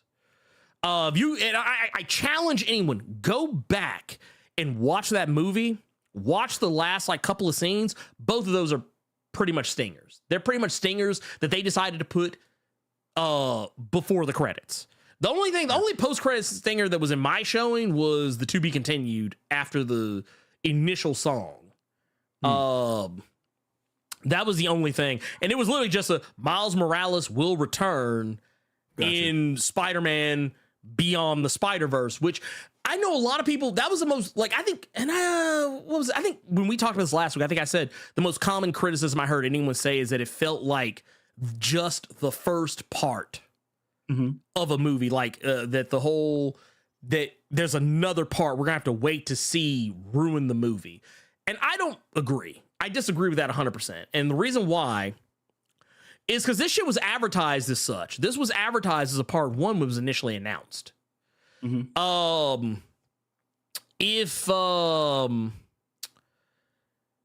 those who may or I don't know, maybe you may not remember, there may be some people who are woefully unaware. Which, Dr. Son, you cannot say duh, because the reason I called Ernie was because when that shit said to be continued in my theater, people were pissed. Yeah. Here's the thing. I had to remind myself. So I even told Carter this too when I messaged him about this. I was like, I said, you know what? We need to stop putting so much stock in the casuals, the opinions of the casuals. Because Carter is very quick to put the stock in the casuals' opinion. No, I say they don't get to say anything anymore because there were two motherfuckers right next to me. Thank God they waited till the end of the movie to start talking, because they were high key annoying. And if you are the two white women who were sitting next to me in the theater at the stage cinema at the 3 o'clock showing of Spider-Man Across Spider-Verse, yes. I told you what time he went and saw it. Yes, if you were there, and it was on a Thursday, mind you, y'all got on my damn nerves. The whole time I want to turn and say something to y'all, but I was like, nah, I ain't gonna say nothing. I'm gonna keep my mouth shut. And I've been waiting till the cave because I want to know what they were saying. No, they were just going on about like, oh, that's just so stupid. Like, oh, it means we have to wait. Oh, that means we have to wait till the next one. Oh, why didn't they just call it part one? Oh my God, I didn't know they were gonna do us like this. Da, da, da, da, da. And then they were just going off about Andrew Garfield and all this other stuff. I just remember you talking about how wrong they were with the shit they said. Well, yeah. So it wasn't even just Spider-Man. They were talking about. They started talking about. Oh, that's what it was. That's how we got on that. So they were talking about how many flashing lights were in the movie. And that there was no warning for people who had epilepsy. And then they started talking about Incredibles 2. And they're like, yeah, Incredibles 2 didn't do it either. And that was just so wrong. And da-da-da-da. When did it start becoming okay to do stuff like that and not warn people? And like, I kind of want to turn and look at it and be like, bitch, there was a whole warning at the beginning of the movie that there were flashing lights in Incredibles 2. Like a whole fucking warning. Now, they didn't have one at the beginning of this movie, but honestly, I didn't feel like the flashing lights. I mean, granted, I'm not a person who suffers from epilepsy, but I feel like it wasn't enough to trigger anything. And blinking lights don't make me want to have an epileptic seizure. They do kind of throw me off a little bit. But I didn't feel any kind of discomfort or unease. So I imagine anyone with epilepsy wouldn't either. But no, when we got the original trailer for this movie, the first look, as it were, actually, was the first look at Across Spider-Verse, and this is back like in 2021. This is what we saw. Spider-Man Across Spider-Verse, Part 1. Yeah, I know that. And everybody forgot about it because they dropped the Part 1. Originally, it was supposed to be Across the Spider-Verse Part 1 and Across the Spider-Verse Part 2. This was actually something that was announced, and I actually have almost the exact date. On December of 2021, it was revealed it was a 2-part film with both parts having been worked on simultaneously. That means everything was done all at once for the uninitiated. So the films, once again, being Across Spider-Verse Part 1 and 2, made sense. It also makes sense why Lord and Miller made those statements about how this is our Empire Strikes Back, which now, having seen the film, I'm like, you know what? Y'all pulled it off.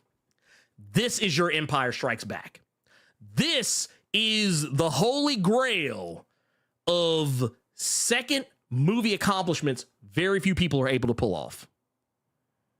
you did it. And what makes it even more impressive is that they proclaimed it as such, and they were actually right, because normally people proclaim that shit and they are dead ass wrong.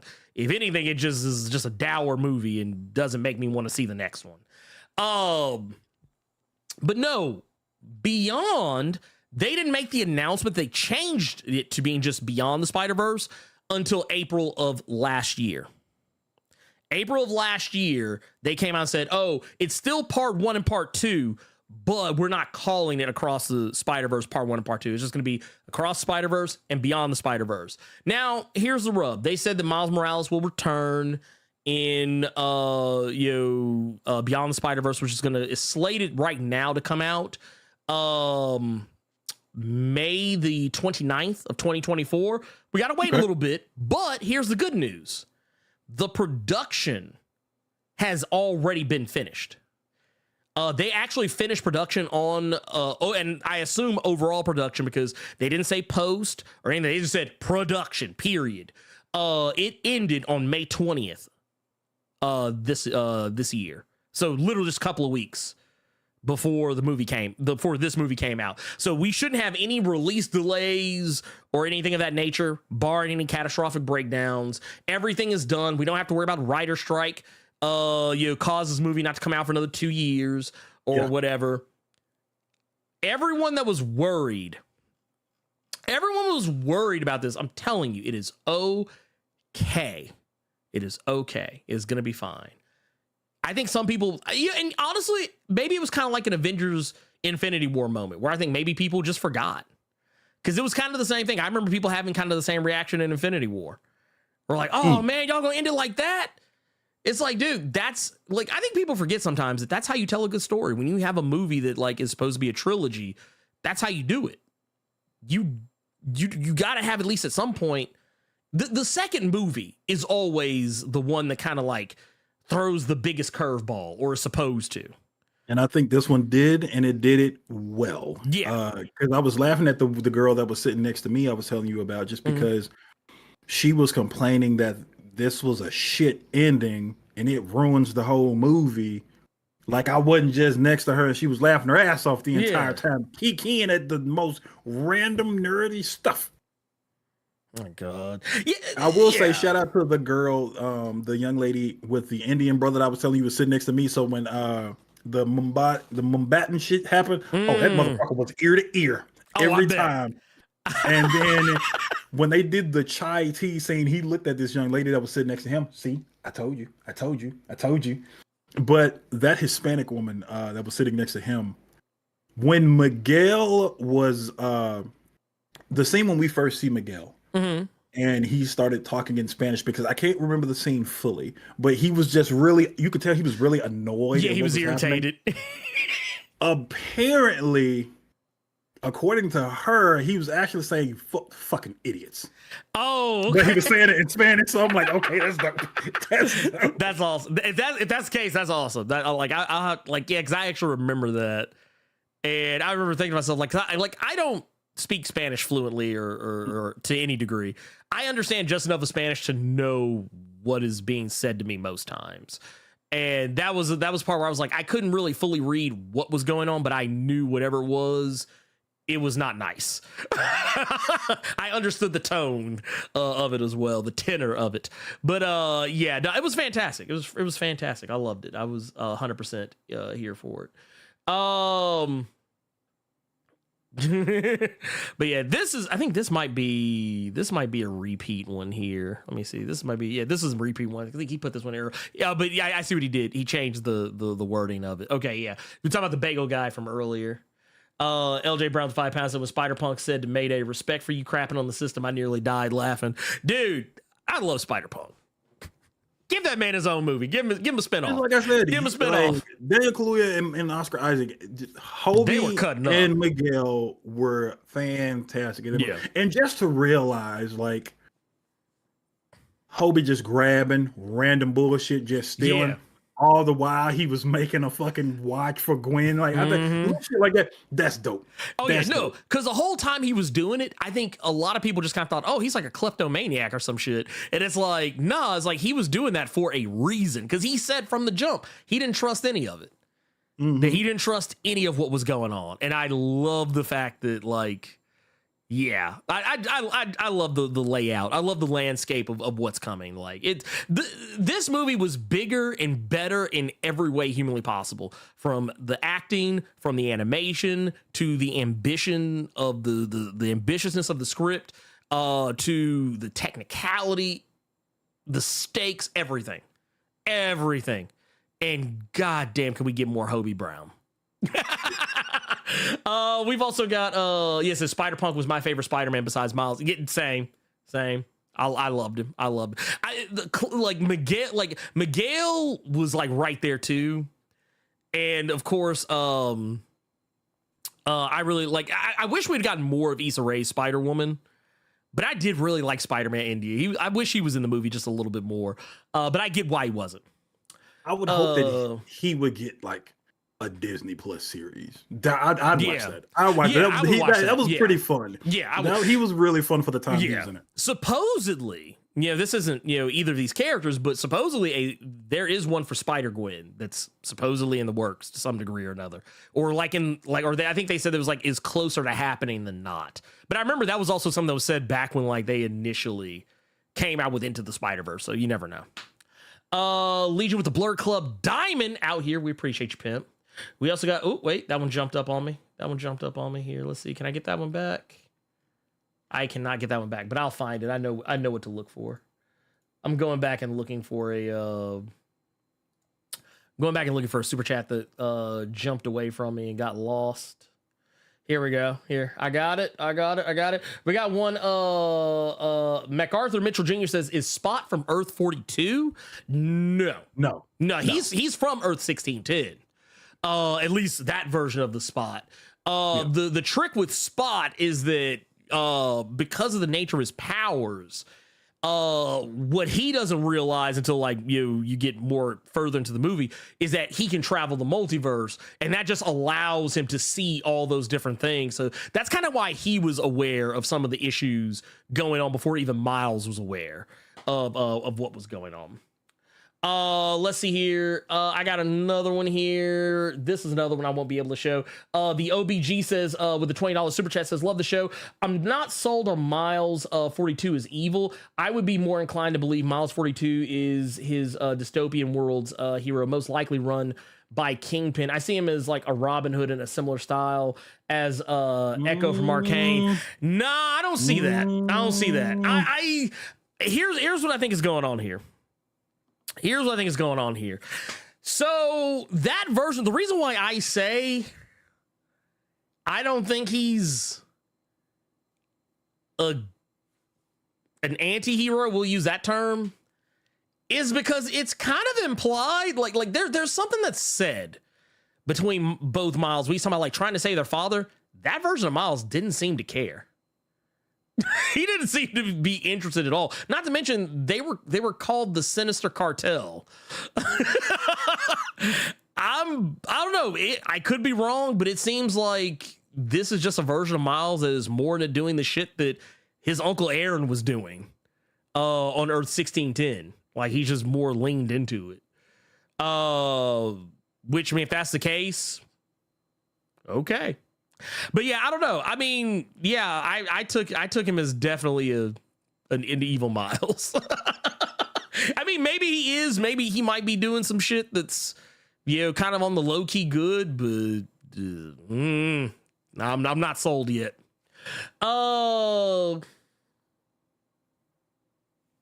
Let's see here. We got another one here. This will get us back on track. With the $2 super chat says, Black Century King says, can we not give Young Sellout that much credit? See, and there was a lot more people in the chat that actually agree with what I wait.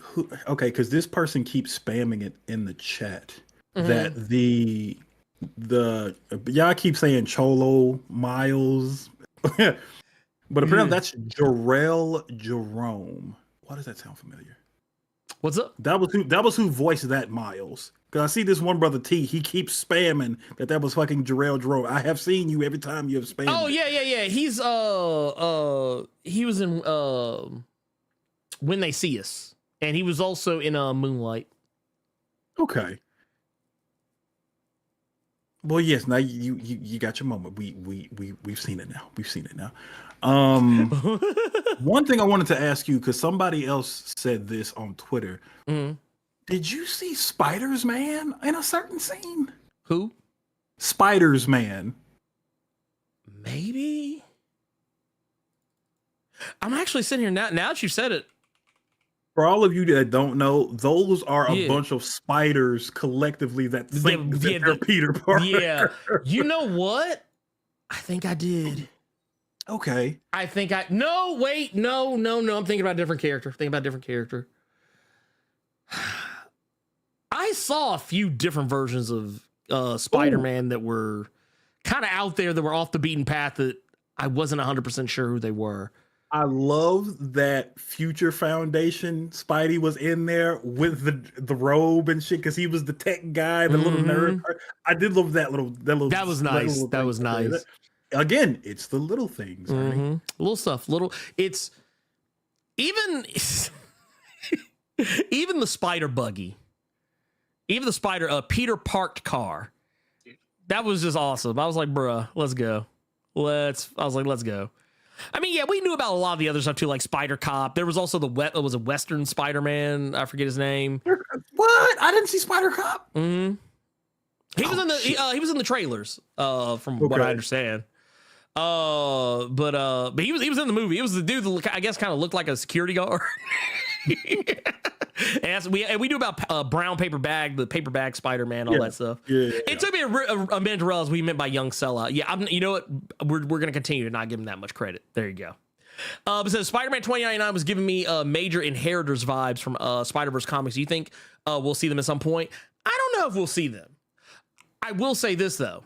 I thought it was funny they leaned in more to his vampiric nature, because I think, if I remember, I could be wrong, because I didn't like just read Spider-Man 2099 like that back in the day, but I remember like the whole thing with his fangs was not that he used them to drink blood, but he used them to paralyze people. Which is why when he was getting ready to bite dude, when he was getting ready to bite Renaissance Vulture at the beginning, I was like, oh, okay. Like he was like, cause at first he was like, oh, I don't want you to see this. Yeah. Or you know, I think a lot of people thought he was going to like drink his blood, but I think what they didn't realize, he was going to bite him to paralyze him. Also, Yuri that we talked about last week, who's going to be back for the Marvel Spider-Man 2 game. She was in this. She was the cop who was next to Captain Stacy at the beginning, who was reporting to Captain Stacy, the one who becomes the Wraith. I didn't know that. That was Yuri. That was Yuri. That was Yuri Watanabe. That was Yuri Watanabe. Yep. That was Yuri Watanabe. I didn't realize it till I came home and was looking at the IMDb and taking notes for the show. So I would, cause I was trying to see what all actors were in there for like some of the other Spider characters. But I thought it was cool though. See, Legion with the 199 says, be cool if we saw Patton Parnell Spider-Man. That would have been interesting. Or you know what? I wouldn't be surprised if we did and we just didn't realize it. You never know, man. There are, cause like for me, it took me a while to realize that Spider-Man was in the movie. Because there were a lot of times where I was sitting there, I was looking for him. And it took a while, but I finally saw him. I was almost mad. Like, man, they talked this dude up as being in the movie and aim in the movie. I was a little tilted that he wasn't like in it more. Like, I kind of wish they would have used him as like one of the central characters, like they do with like Spider-Man Noir, Spider-Ham, whatever. But I was hoping that was what they were going to do with it, but they ended up not doing it. Yes, for the people in chat asking there, that was okay, Ernie, you know who Metro Boomin is? Yeah. Remember we talked about him last week. Okay, so people were asking in the chat who his Spider-Man was. Somebody else just said it in the chat. The one who said he has nowhere to go, and then he just jumped out the fucking window. Oops, my bad, guys. He had somewhere to go. He was in one of the trailers. Yeah, he was in one of the trailers. Yeah, because I remember he had tweeted it out. But yeah, I love that whole scene, because it's just like there's so much silliness going on there in that whole shot. What else we got? We got CT Cook with the $5. Says, how would you feel if Lord and Miller would be put in charge of the Sonyverse? I feel like they really get it. I mean, I do. I agree. I wouldn't be angry about it.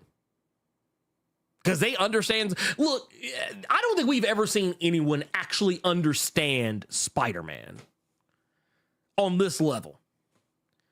On this level. But yeah, most certainly, if they were given the reins to the Spider-Verse, especially now that we know that the director the director has stepped away, that he's John Watts, he's not going to be involved in whatever the next Spider-Man is. He's going to be taking a breather. Yeah, I'm very interested to see what they could do. If they're given the reins for that, dude, Sony would be silly not to give them the reins. They don't have to direct it, but they could at the very least kind of be like, hey, this is what I would do. Here, let's oversee this shit. This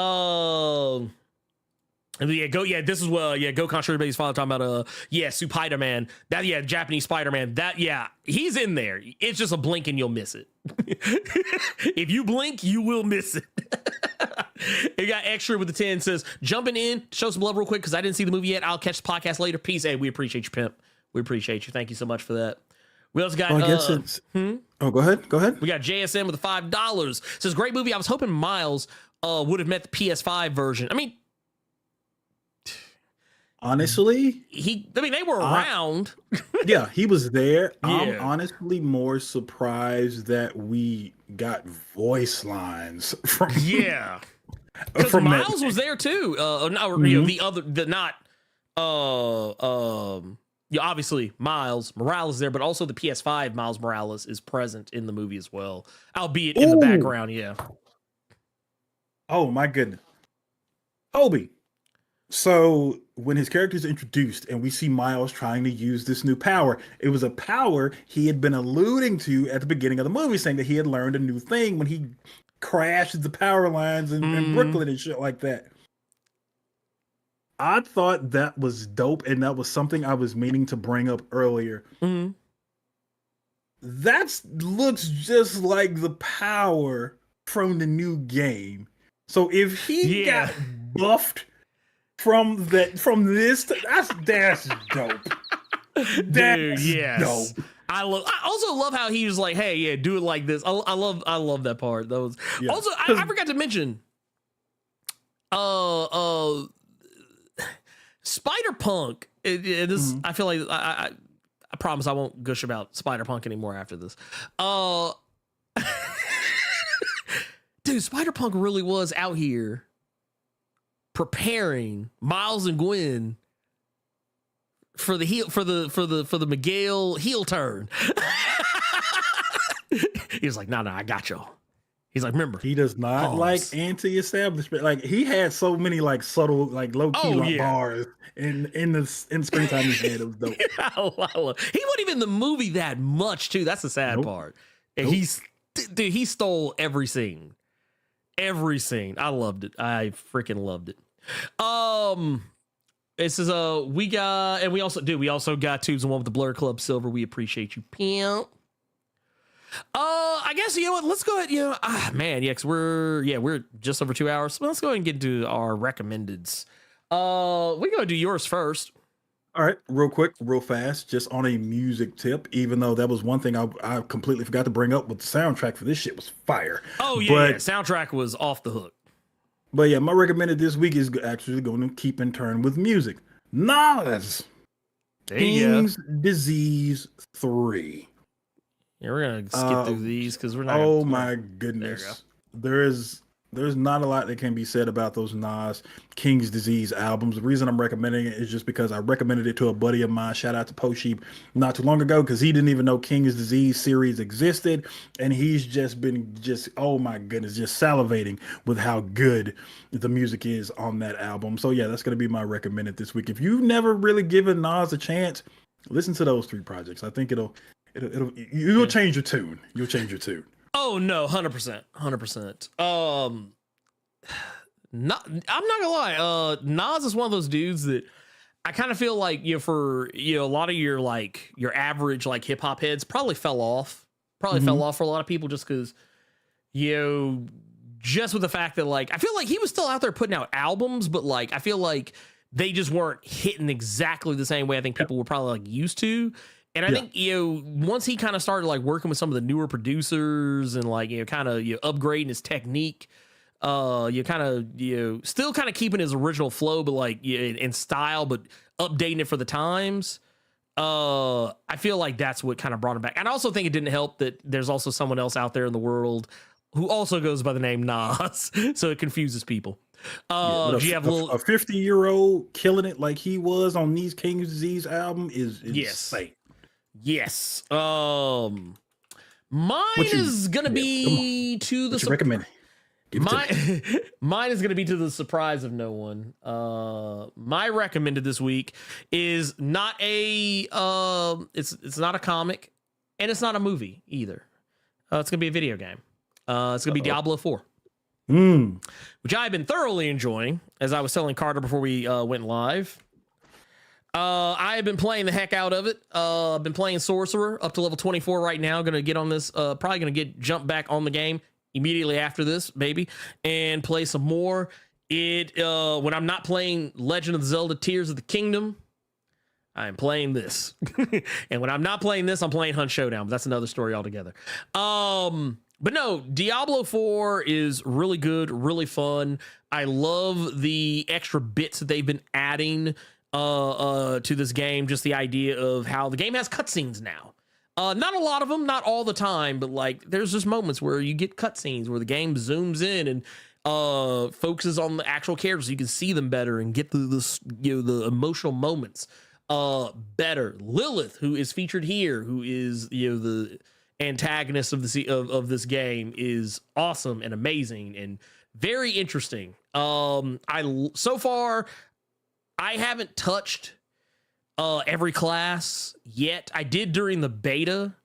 I played everything, I think, except for Necromancer, because I think by the time they put Necromancer on, I think I jumped on Druid, and by that point I played so much I didn't want to play anymore because I knew I was going to be playing for a long time. But yeah, I've now played every class technically, but I haven't played every class post beta changes, so I can't speak to everything, but I can definitely say I'm enjoying the shit out of Sorcerer.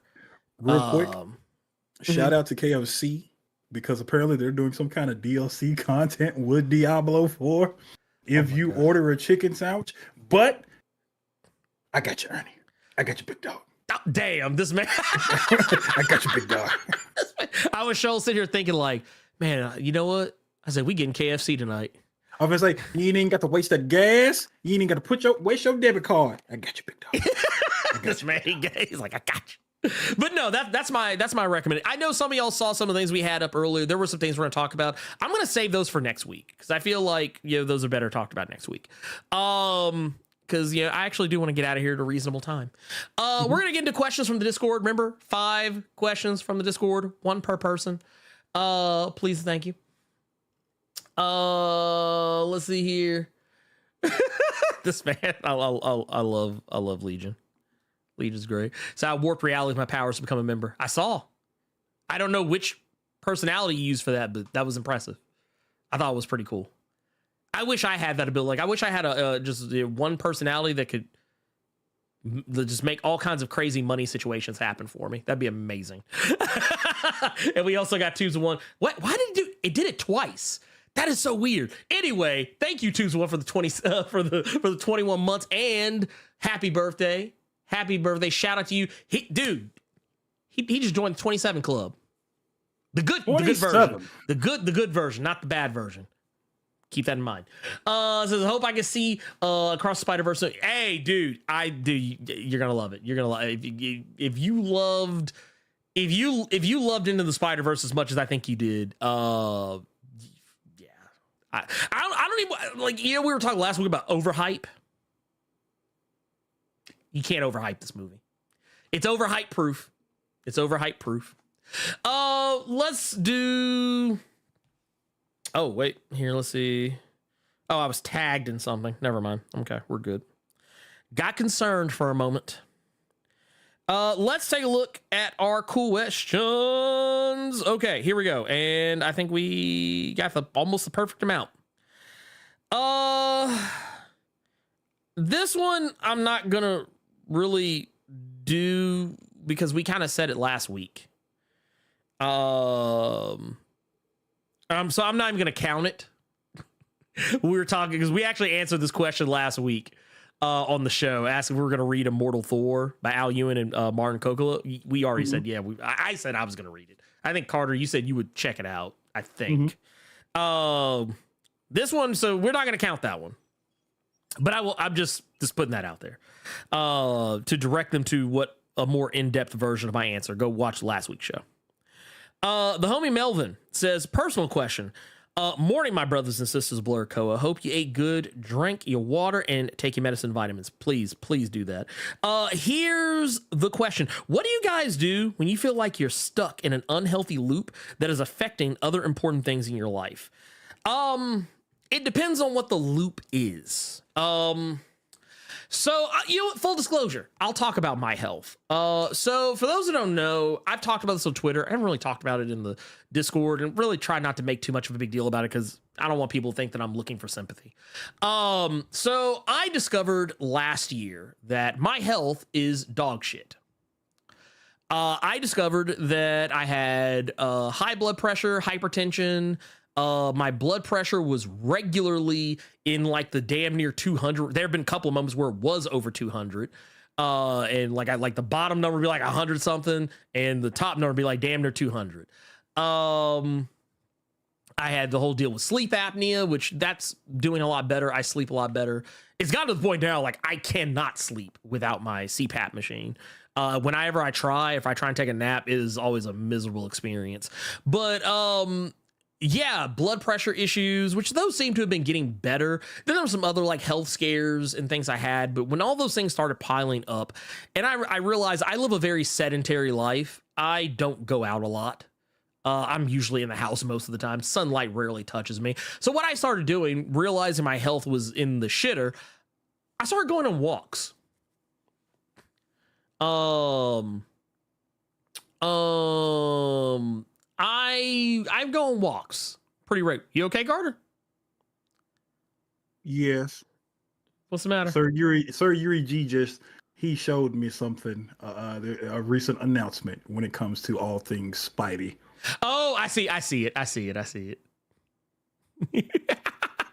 Hey, if anybody can do it, it's gonna be him.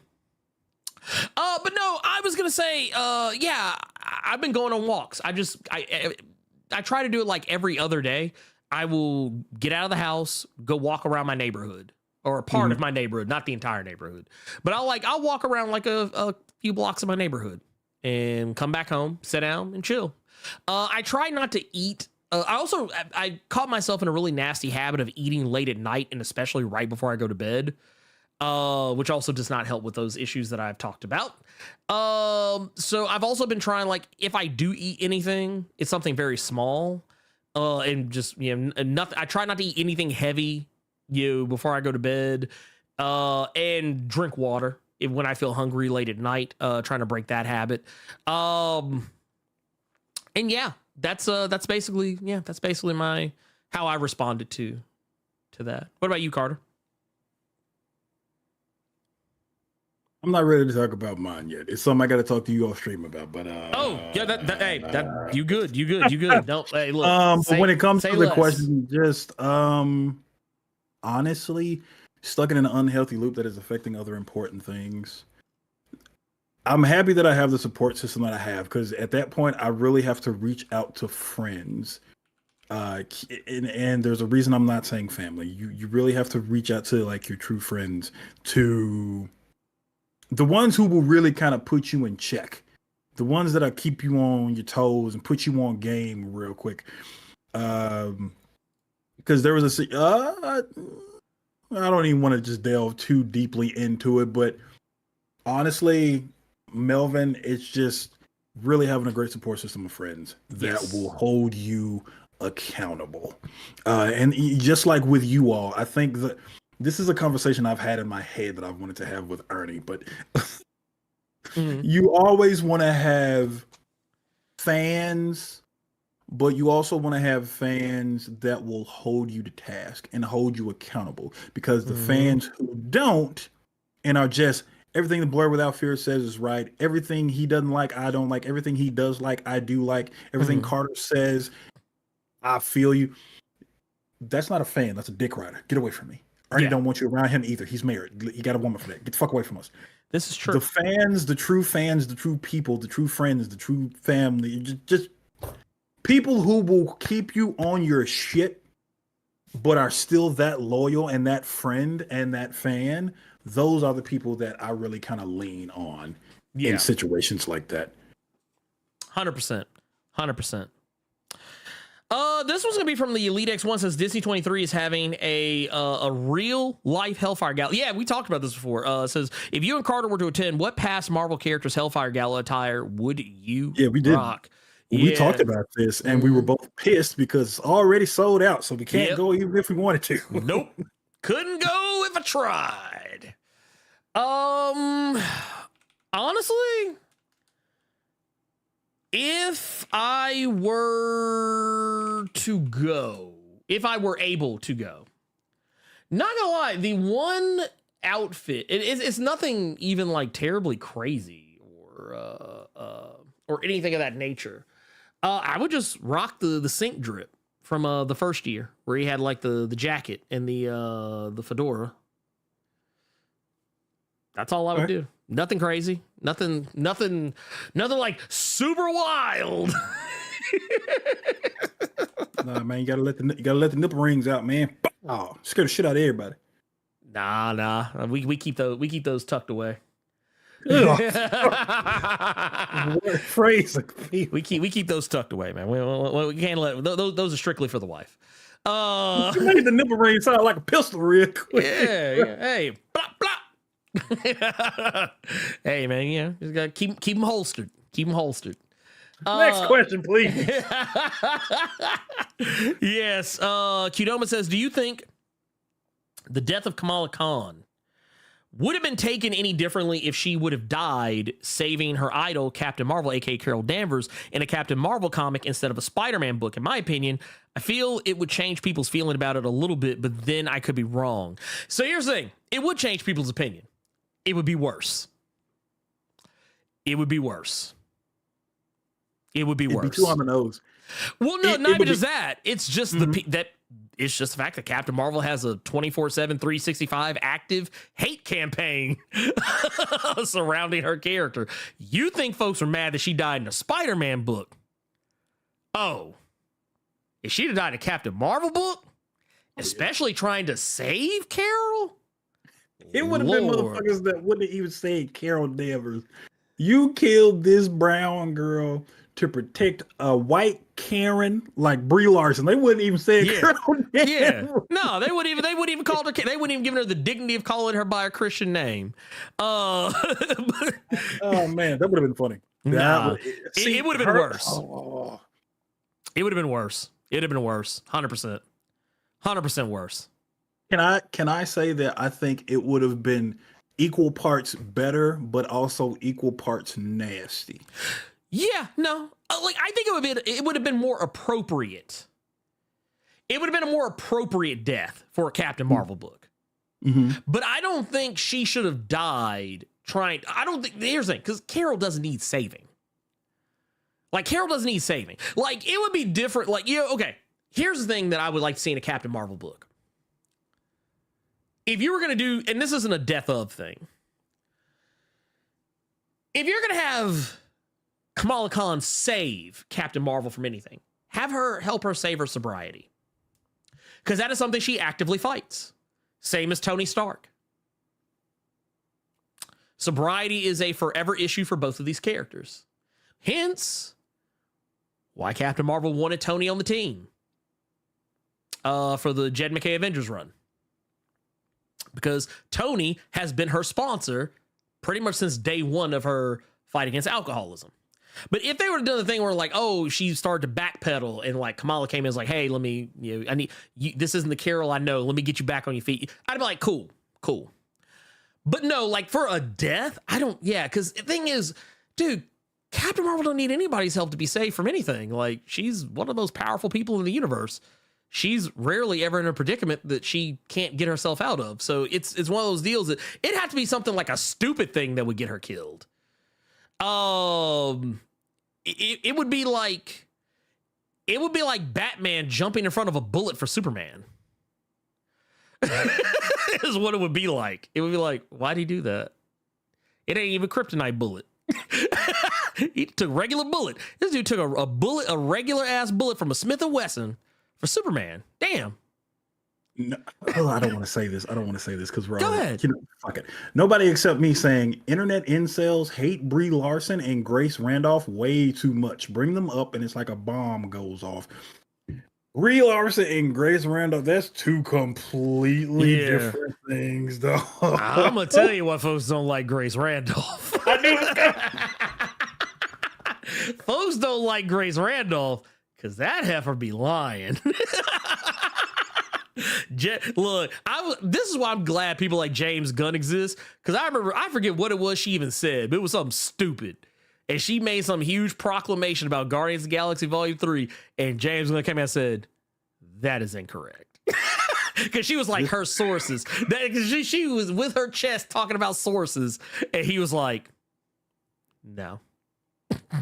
Is this what you all mean when you all say I instigate Ernie to say certain shit? Is that what it is? Yes, this is what they mean. Message 4179 says, if My Hero Academia, a series about a large group of teen superheroes working towards an optimistic future, can be one of the biggest comic hits of the last decade, do you think that something similar could be possible with an OG title like DC Comics' Legion of Superheroes someday?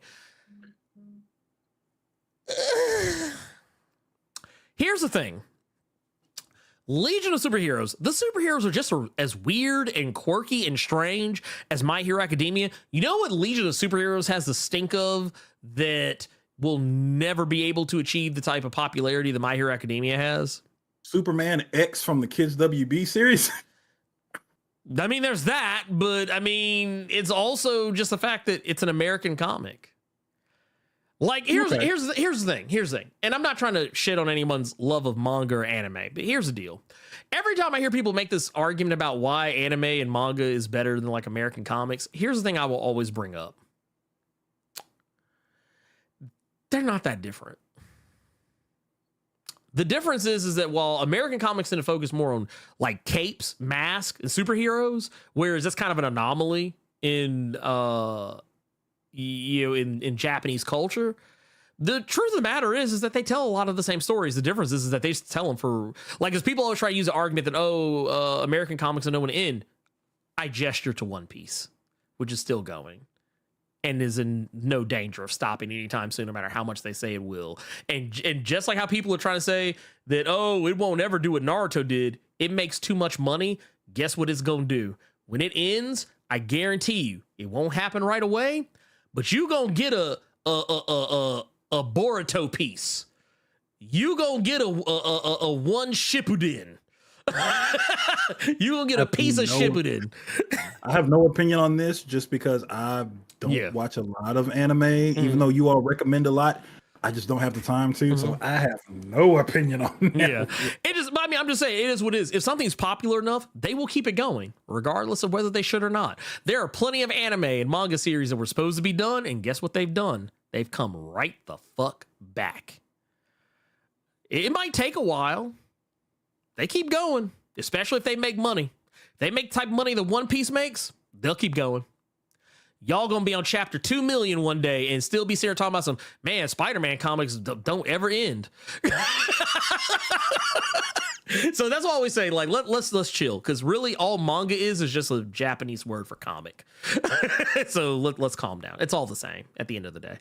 But that is why I think Legion of Superheroes will never be as popular, because it's not an anime and it's not a manga. It'll never be as popular as My Hero Academia is. It just won't. It just won't. It doesn't even have that level of stands. There's most people don't even know what the fuck the Legion of Superheroes is. If you get somebody who could write the fuck out that book, or if DC made a manga out of it, yeah, sure. But yeah, not until. We got one for Urban Prince of Strong. So this is the last one from Discord. Says, evening, fellas. Speaking of the Spider-Verse, which all be for a Venomverse trilogy with the same people. Yuck. I don't know. I tell you what, I think they could do it.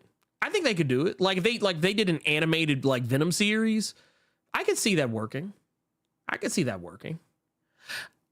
don't know if they'd want to do that. But if like they kind of did like their own thing, like their own take on like, and I'm not like, divorce your ideas of Tom Hardy and all the other stuff. But if they just made like if they just said, hey, next movie coming out is Venom into the Venomverse. Yeah, we'll just throw out a title. And new cast, new ideas, complete fresh take, animated in a similar style, but with a more dark tone. I can see that just based on how they've done with characters like Miguel. Like what they've done with characters like Miguel. I could easily see them going in that direction with something like that. It could be done. And I think people would eat that shit up, especially if it looked good.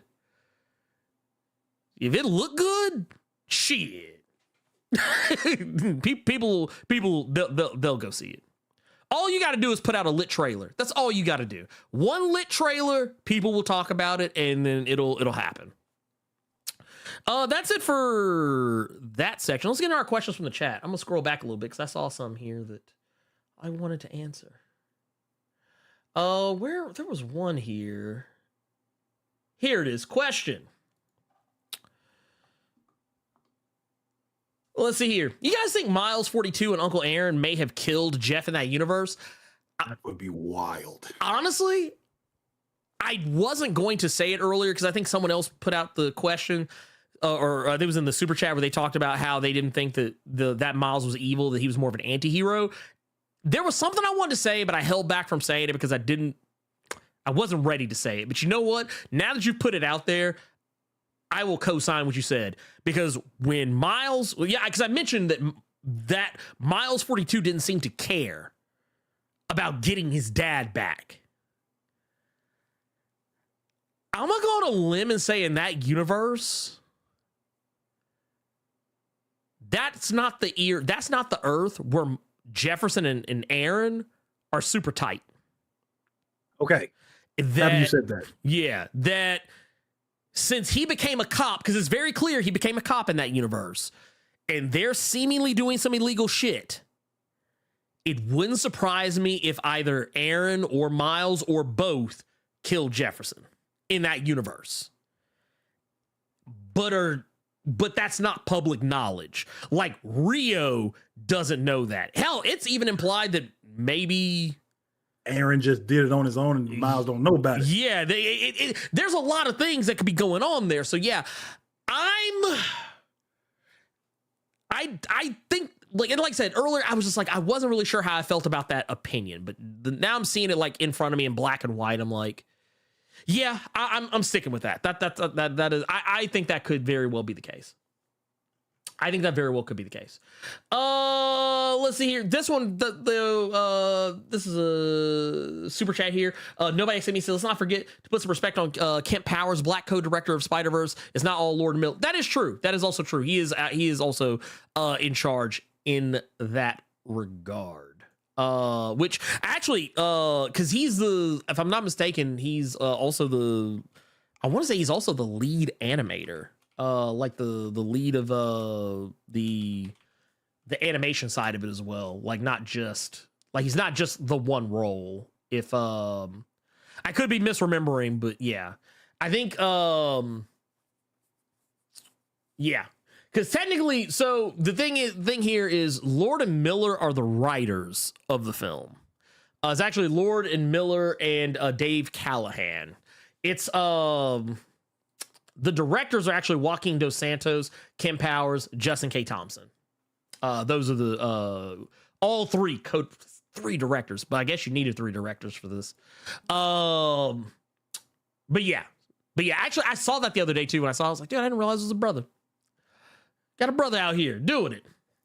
Let's see here. We got another one here. This is from Bill. Says, will Forge be moving to X Corp since, as revealed in issue number 22, he's leaving the team, yet making plans to build New Krakoa? He might. Though I don't know. I feel like, man, it's too early for folks to be leaving the team after they just literally got like picked to be on it. But I feel like he'll probably go run off to do some. But don't give X Corp a new book, please. Don't give X Corp. I was going to say that would enrage you because you hate X Corp. You know what? I don't even hate X Corp. I actually liked it originally, like back when it was like Sunspot and stuff. I just didn't like the Teeny Howard one. That one was kind of, it was rough. That one was rough. Let's see. What we got here? I'm scrolling down, looking. Oh, here we go. Y-Tube Noob says, question. Can you remind people that movies like Lord of the Rings, Two Towers, and Empire Strikes Back did not have part 2 in the title? Also, Death of Kamala sort of validates the Outlaws story arc. It does, actually. Now that you said that, I'm like, yeah. Maybe these kids shouldn't be out here doing this. But no, here's the thing. Movies ending on a cliffhanger is not news. They've done it before. We saw it recently with Infinity War. We saw it even before that with the I talked about these last week with Harry Potter Deathly Hallows Part 1 and 2. Mockingjay Part 1 and 2. The Hunger Games movies. And then, of course, as just stated here, Lord of the Rings, The Two Towers, was a cliffhanger and left ended the movie on a very sour note. Hell, even the first movie ended. The Fellowship of the Ring ended on a sour note. Very much a to be continued. Empire Strikes Back ends literally with the Empire winning. Spoilers for a movie that came out like in 1980. So yeah, this is news, and yes, people need to calm down about this. It's not that huge. I think honestly, people only care because they're just not familiar with that style of storytelling, like things ending on a legitimate cliffhanger. Like they're not used to it. It's like, dude, this is normal. And here, Carter, you want to hear the crazy part? Imagine if this was a movie that came out back in the 80s. You know how long it took for Return of the Jedi to come out after Empire Strikes Back? No. 3 years. You had to wait 3 years to find out what happened after Empire Strikes Back. You don't have to wait 1 year for this one. So yeah, I wish people would calm down about that. It's not as serious as people are trying to make it out to be. Let's see. Oh, here we go. JD says, question. I hope this hasn't been discussed already, but for each of you, what big 2 comic book deaths were the most effective since the 70s to now? Man, my answer might surprise you, Carter. And that's Peter Parker. I thought his death was actually quite profound because it gave a superior Spider-Man. I thought his death was actually quite effective because it showed me how much better Spider-Man could be if someone else like Otto Octavius was Spider-Man. So yeah. You could also say the death of the Ultimate Marvel Universe Spider-Man as well, because that gave us Miles Morales. Oh, okay. You mean Ultimate Peter. Okay. Yeah. For me, it would be Batman dying, and I think that was Final Crisis. Yes. Final when Crisis. He got hit with the Omega Beam. Mm-hmm. Only because Quotey Finger's death. Okay, that's my thing. At that point, I was just getting back into comics, and I assumed, okay, if he's gone and they're making Dick Grayson Batman, this shows you how young my mind was, even though I wasn't young. Yeah. Okay, they're gonna go ahead and put Bruce Wayne to bed. Yeah. And now we're gonna have Dick Grayson and Damian being the dynamic. Okay, that could be dope. Fast forward, return of Bruce Wayne, all the other battle for the cowl and all those. Man, Bruce is back. That was, you know what? That was the day that made me stop reading comics for a little bit. That was one of the many days that made me take a break from comics because I was really mad about that. I was like, dude, y'all had an opportunity. Yeah. Y'all had an opportunity and you fucked it up. That's where my annoyance with a lot of things comes in just because when I see stuff like that, I'm like, okay, we're going forward. Peter getting married to Mary Jane, having kids. Now he's married, being Peter Parker. Whoopty whoop. Superior Spider-Man. I'm all for characters. Thinking about like you brought up Boruto, characters progressing and getting older and doing certain things. That's what I want from a lot of comics, as opposed to going back to the well again. Like, we're only going to let certain stuff progress just to go right back to the status quo. Like with the Krakoa stuff and things like that, when you and I have gone back and forth, where whether you like it or not, Carter, they're going back to that motherfucking mansion. That's the kind of stuff. That's where a lot of that comes from. Yeah, no, I get it. Well, and the thing is, it's there's certain status quo, moments that I feel are okay. Like, I don't care if the X-Men go back to the mansion. I'm fine with that. I don't care about that. What I care about is where they are, as far as like, are we like, if they did a deal where, okay, this is what I'd be more angry about, and this is why I don't care about the mansion being back, if it ever comes back. So I would be more angry at someone giving us a story arc where mutants are finally accepted. And just because we want to keep the same status quo, like some writer comes in and says, hey, like, let's say at some point, let's say the end game of Jerry Duggan's X-Men is to have mutant acceptance. And then some other writer, I'm not saying that's what it is, just saying, let's just say for the sake of argument. Then let's say some other writer comes along after his run and puts that shit right back to the way it was. Like, everyone's like, oh man, yeah, we don't hate mutants anymore. Everything's great. Mutants are fine. You know what? Y'all have a place here. No more mutant persecution. Yada, yada, yada, whoop-de-woo. And then all of a sudden, some writer comes in and says, nah, I want to put it back to where they hate it.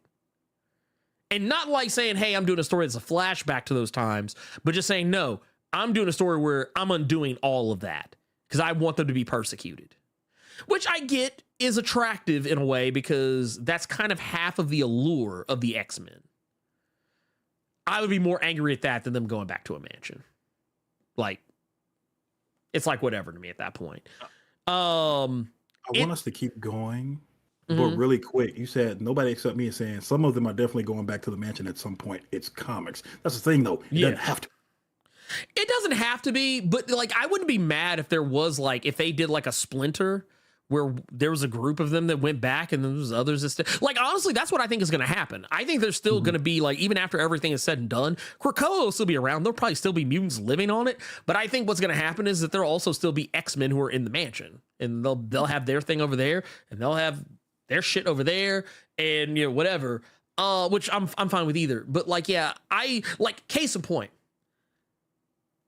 As much as I know a lot of people would probably prefer this, I wouldn't want Captain Marvel backpedaling to being Ms. Marvel.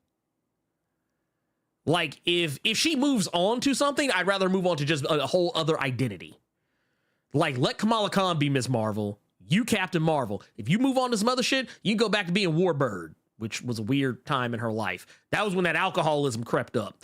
But or go back to being binary. Just go back to being binary. I'd be fine with that too. But don't like all of a sudden, like, oh nope, she can't be Captain Marvel anymore. Bust her back down to her original title. No, I wouldn't want that. So yeah, there are certain aspects of continuity that or status quos I'm fine with. There's others that I think are stupid.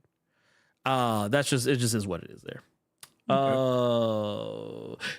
I lost. Oh wait, here it is. And this will be, I think this is the 1, 2, 3, 4. Yep, this will be the barring super chats. This will be the last one. Tubes1 says, question: what would you say to an X book? I didn't answer the other ones because technically, if you go back, Wilbert, we actually already answered what you said, what you asked. What would you say to an X book with technopaths? So like Forge, WizKid, Mass, and Jeffries, Trinary, so on and so forth, as people developing technology for Krakoa to elevate the country's status. If they did like a little 10-issue joint or a 5-issue joint. I wouldn't want an ongoing of it because I don't know how terribly interesting that could be. But with the right writer, it could be. It could be. Like, you know how they did X Factor? If you did it like X Factor, which, to be fair, I wish they didn't do that because X Factor was good. I felt they should have kept X Factor going. But if you did like a little 5 or 10 issue joint about that, I'd be fine with that. I'd be fine. Or even just a one shot. I don't know if I would need like a full story out of it. Just, but definitely I would showcase them doing something, doing something, one thing or another. We got JD here with the $2 super chat. Says, as a kid, Elektra getting killed rocked me. Gene too. Yeah, you know what? I'll give you that. Elektra was kind of jarring because that was at a time where I wasn't used to seeing characters get killed. That was highly unusual to me. And while not I'll also say Jason Todd's death was weird, if only for the fact that people voted on it. Like right now, I don't know if y'all know this is tangential of nothing. Carter, did you know with Radiant Black right now they have a vote that just ended? Oh yeah, I've read that issue. Yeah. I don't know who but yeah, I know you're talking about. Yeah, they had a vote to see who will actually be Radiant Black going forward. Yeah. Between the two characters, Nathan and Marshall. And they're letting the fans decide. And I think that's kind of wild. Because I know what's going to, regardless of whatever decision is made, I know what's going to happen. And I've always wondered, do they actually take that into account and write those separate stories? Or do they, it's more like a placenta, like, what's the shit? Like sugar pills? Like a placebo? Thank you, placebo. Like the illusion of choice? Yeah, I wonder if that might be the case. Just to get more eyes and more books. They're gonna Mass Effect us, like you can pick blue or red, but at the end of the day, it's all coming down to the same thing. No, you know, I actually think they have two stories written. I think they have a story regardless of like. I'll put this out here, and this is just my take on it. Y'all can take it for whatever you want. I think they already have a story written out to where as if Marshall is chosen, Marshall is going to wind up becoming a bad guy. Or he's going to wind up either taking the power because he's already kind of been showing that he's becoming evil, that he's kind of becoming more aggressive, rather not so much evil, but just becoming aggressive, and to the point where he could potentially become a bad guy. I feel like what's going to wind up happening is, regardless of whether Nathan or Marshall gets the power, Marshall is going to lose his shit regardless, especially if he isn't picked. And whoever doesn't get it is going to find a new way to get powers to handle the other person. So like if Nathan gets it, Marshall is going to find a way to become more like case in point, there's the character Shift who doesn't have radiant powers, but he has powers like them. Yeah. He'll find a way to become something like that. Or if Marshall gets the powers and starts getting too out of pocket with it, Nathan will figure out the same thing. So it's going to be one of those deals like no matter what, somebody is going to still wind up getting powers and trying to take down the other person. That's basically how I've already made it up in my head. Because when they did it, the first thing I thought of was, how would I do this if I allowed people to vote on it? Like I would not saying I would do it exactly that way, but just saying that I would find a way to have a story regardless of what people picked. You would still have agency in it, like because you're not picking the ending. You're just picking who's going to be the character, which I think is better than giving people, because this is what I think is less egregious than giving people the illusion that their choices actually matter in terms of how the story ends from a story perspective, not just from who the characters are. If that makes any sense. Let's see here. And I think that's it. Carter, do you have that's it. That's everything. That's everything. Carter, you got anything you want to announce before we head out of here? No. Okay. No. Then neither do I. I mean, I guess I will say, man, I want to say, thank you everyone coming in, the super chats and everything, and honestly, I don't know. I feel like, nah, you know what, Carter? I feel like Yeah, you know what? Screw that. No. You know, we're gonna hang. We're gonna hang in. We're gonna hang in for a little bit. We're gonna hang in for a little bit. 'Cause you know what? There is actually something I really want to talk to you about. It was something. It was I know I cut some stuff for time, but there's actually something that I saw someone bring up in the chat that I do actually want to talk about. And you know what? Screw it. We're just gonna take the time to talk about it right now.